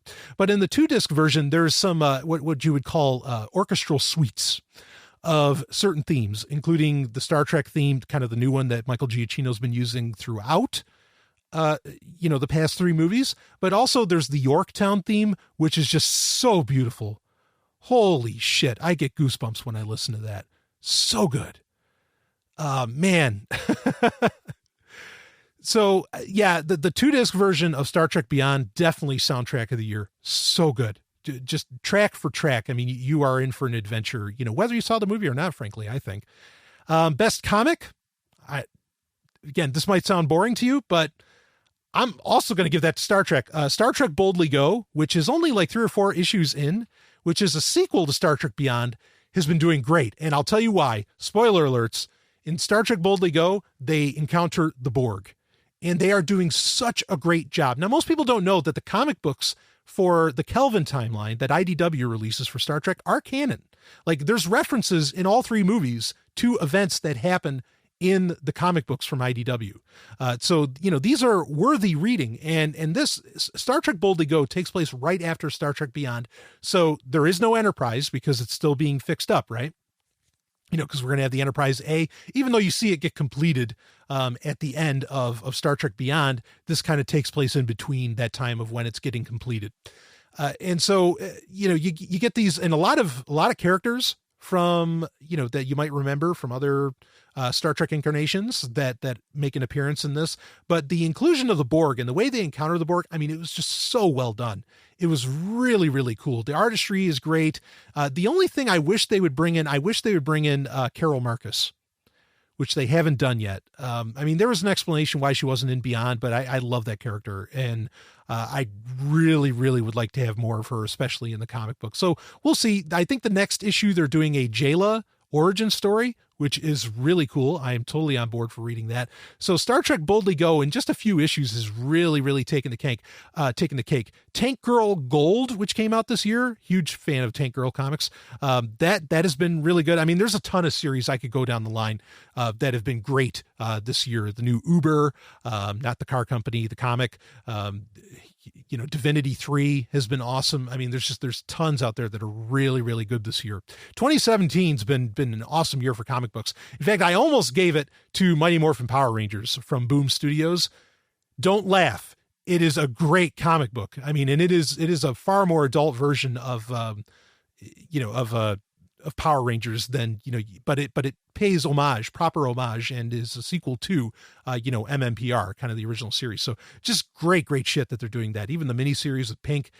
So I kind of wanted to give it to that, but I was just so riveted reading, and Star Wars, some of the Star Wars comics have been good this year too, but I was so riveted reading Boldly Go. Like, I just couldn't wait for the next issue to come out. So I give that comic of the year. Obviously, because it was inspired by the movie of the year. I mean, kind of makes sense. Best TV show. Here's another one that might not surprise people, but I'm giving it to Star Wars Rebels, and I'll tell you why. Or I'll give you part of why. There have been some episodes that were duds. Every show has episodes that were duds. Most of the great shows that you're probably thinking of right now actually came out in 2015, like at the end of 2015. So they're not really like it's tough to call them as a 2016 show. Like, if I could call The Expanse a 2016 show, I would. Okay, because that is just the best thing on television right now, no question. Okay, but as far as like what's in 2017, what started in 2017, and granted it was season 3, I think Rebels is just knocking it out of the park. And when they said that they were going to bring on Thrawn onto the show, that was a bigger announcement than almost any other. I mean, that might be the biggest announcement and the biggest reaction that you could get out of an audience next to announcing episode 7. Seriously, it was just massive. Now, they haven't been using him as much as they should in the first part of season 3 of Star Wars Rebels. But I'm telling you now, I mean, they are, especially like today's episode that came out, they are kicking it up 20 notches. It is so damn good. And I love, like, with Thrawn being in it. Oh man, when like he has like this orchestra, or not orchestra, this organ, like an organ theme, like with a musical instrument, the organ. that is so creepy, and it does such a great job. They are doing amazing things with what kind of has to limit itself by being a kid show. But I mean, and it's funny. I mean, I think Rebels is just doing a phenomenal work. And I'm actually pretty hopeful that we'll get more Princess Leia in it at some point. And of course, if you saw the trailer for the second half of season 3, we know we're going to get some Obi-Wan Kenobi. Man, does that look badass. Taking on Darth Maul, please. So, all right, so let's switch it up. Best album. Now, this is one that might not come out, that you might not know about. I almost gave it to Metallica's Hardwired for Self-Destruction, because I think the 3-disc version of that is a phenomenal album, particularly the 3-disc version. But I'm giving it to 6 a.m. this year with Prayers for the Damned, Volume 1. Now, they did a double disc, or like not a double disc. They did a double album release this year. They released Volume 1, which is Prayers for the Damned. Then they released Volume 2, which was Prayers for the Blessed. Prayers for the Blessed is a fine album. It is nowhere near as good as Prayers for the Damned. I mean, I just so readily give that to 6 a.m. 6 a.m., of course, is the band, made by Nikki Sixx and DJ Ashba and James Scott Michael, right? Just awesome. I mean, I love Nikki Sixx. I'm a huge Motley Crue fan, but such a different attitude than what's out there. Kind of corny. It can get kind of cheesy at times, like a dark cheesy, but I really like that. I think it's a really unique flavor. So Prayers for the Damned, and in particular, the song Rise is really good. And then the title track, Prayers for the Damned, both of those songs, just two of the best songs I've ever heard. I love them. They're so intense. So you bring out so much emotion. So I easily give, album of the year. I mean, it's metal. What do you expect? It's Nikki Sixx. But Prayers for the Damned, that's album of the year for me for 2016. Best novel of 2016. This came out in January 2016, and that was Buck Rogers' Lo, the Rings of Saturn. This is actually more of a novella, and it's supposed to be the first part of a 3-part trilogy that takes place between from the 1980 Buck Rogers show with Gil Gerard, Aaron Gray and all them. It takes place between season 1 and season 2, and is supposed to explain why there was such a difference between season 1 and season 2. Now, in real life, the reason that it changed is because season 1 of Buck Rogers wasn't getting the ratings that they expected, so they wanted to change it up and see if they took it in another direction, if that would boost ratings for the show. Okay, but the explanation that they go into in Lo, the Rings of Saturn is great. And I don't know how this guy, I mean, because it's being done by an independent publisher, and it's sold on Amazon, how he got away with, how does he have the rights to make stories for this series, for this franchise? Because I'd do it all day long. If I knew I could just write about Buck Rogers, like Gil Gerard's Buck Rogers right now, I'd be doing it. You couldn't stop me. You wouldn't be able to peel my hands off the fucking keyboard. But anyway, it's a great book. If you're a fan of Buck Rogers, I mean, and it feels like an episode. He really did. I mean, the author did a great job. So check that out. Buck Rogers, Lo, the Rings of Saturn. Best game. Okay, we got to do best game. This was a tough one, because the best games of the past year were all remakes, really, or re-releases of some kind. Final Fantasy IX came out for all platforms, Android, iOS. It came out on Steam and everything. And that is just such a great game. Final Fantasy IX is so goddamn solid. I recommend that without reservation, but it's a re-release, right? So it doesn't exactly count. And it's not like they did a whole lot to improve upon it. It was where sometimes when they release the older Final Fantasy games, they do a lot of improving. So I'd almost want to give it to that, but then kind of another winner here. And this is a tough one too. It's how do you count this as a game of 2016 or of 2016 is you have Age of Empires 2, the HD version that got re-released, a couple of years ago now, but it had a new expansion pack this year called Rise of the Rajas that it is dynamite. It is so good. I'm still in awe. I mean, they've been coming out with, what did they have? The Forgotten. Then they came out with the African Kingdoms for Age of Empires 2 HD. But this Rise of the Rajas is great. They add in the Burmese, the Malays, the Khmer, the Vietnamese. I mean, they add in all these different civilizations that I think are just so cool that they built in, and it kind of evened out some of the stuff. There were some things that they did with the Forgotten and that they never fixed with the African Kingdoms. I was like, that kind of sucked. But Age of Empires 2 HD is just such a great game. So like, I want to give it to that, but then I guess if I'm just going to pick an original title, okay, I'll give it to Shadow Warrior 2, the new adventures of Lo Wang. It's fantastic. It's definitely the best first person shooter of the year. Even counting the re-release of Duke Nukem 3D, the 20th anniversary World Tour edition that came out, which that was another great release. Great year for re-releases of games. Not so much. I mean, Stellaris came out. I mean, there were some big games that came out, but nothing compares to the re-releases that came out for PC anyway. So, but Shadow Warrior 2, I'll give it, as far as original games, all right, it takes the cake. It's funny. The mechanics are great, especially the sword play. It's not all shoot, and just a hilarious, great storyline. Everything's good. The acting, and because there's full voice acting and everything, it's just fantastic. So I'll give best game to Shadow Warrior 2.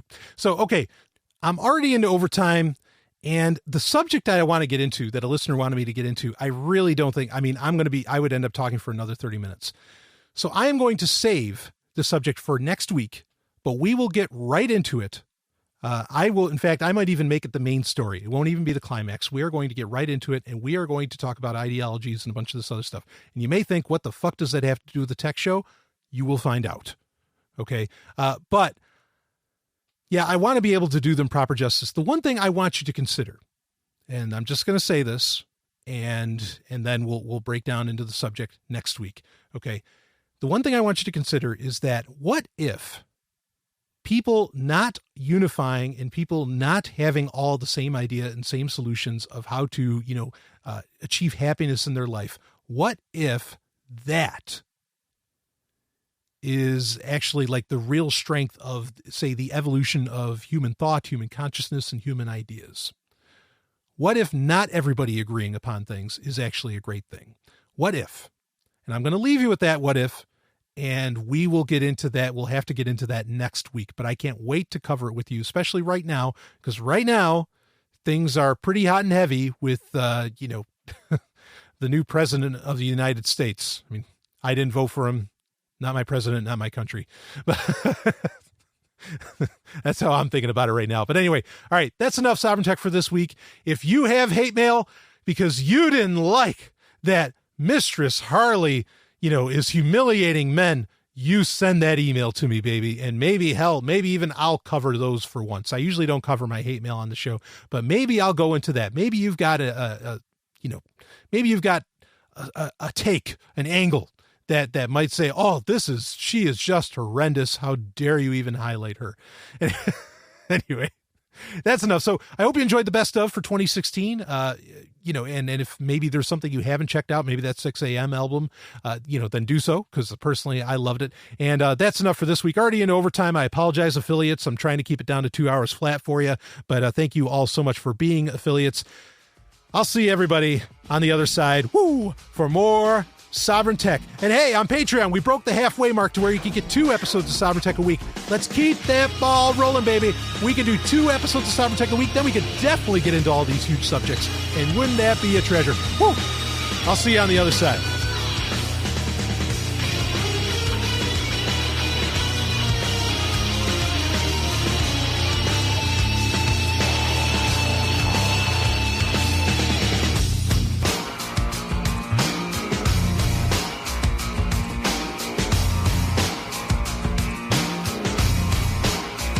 You just experienced Sovryn Tech. Go to sovryntech.com, that's SOVRYN tech.com, and connect with us there. Find links from today's show and catch our podcast feed. Sovryn Tech is copy heart. Copying art is an act of love, and love is not subject to law. So please share the show however you like. Welcome to the evolution.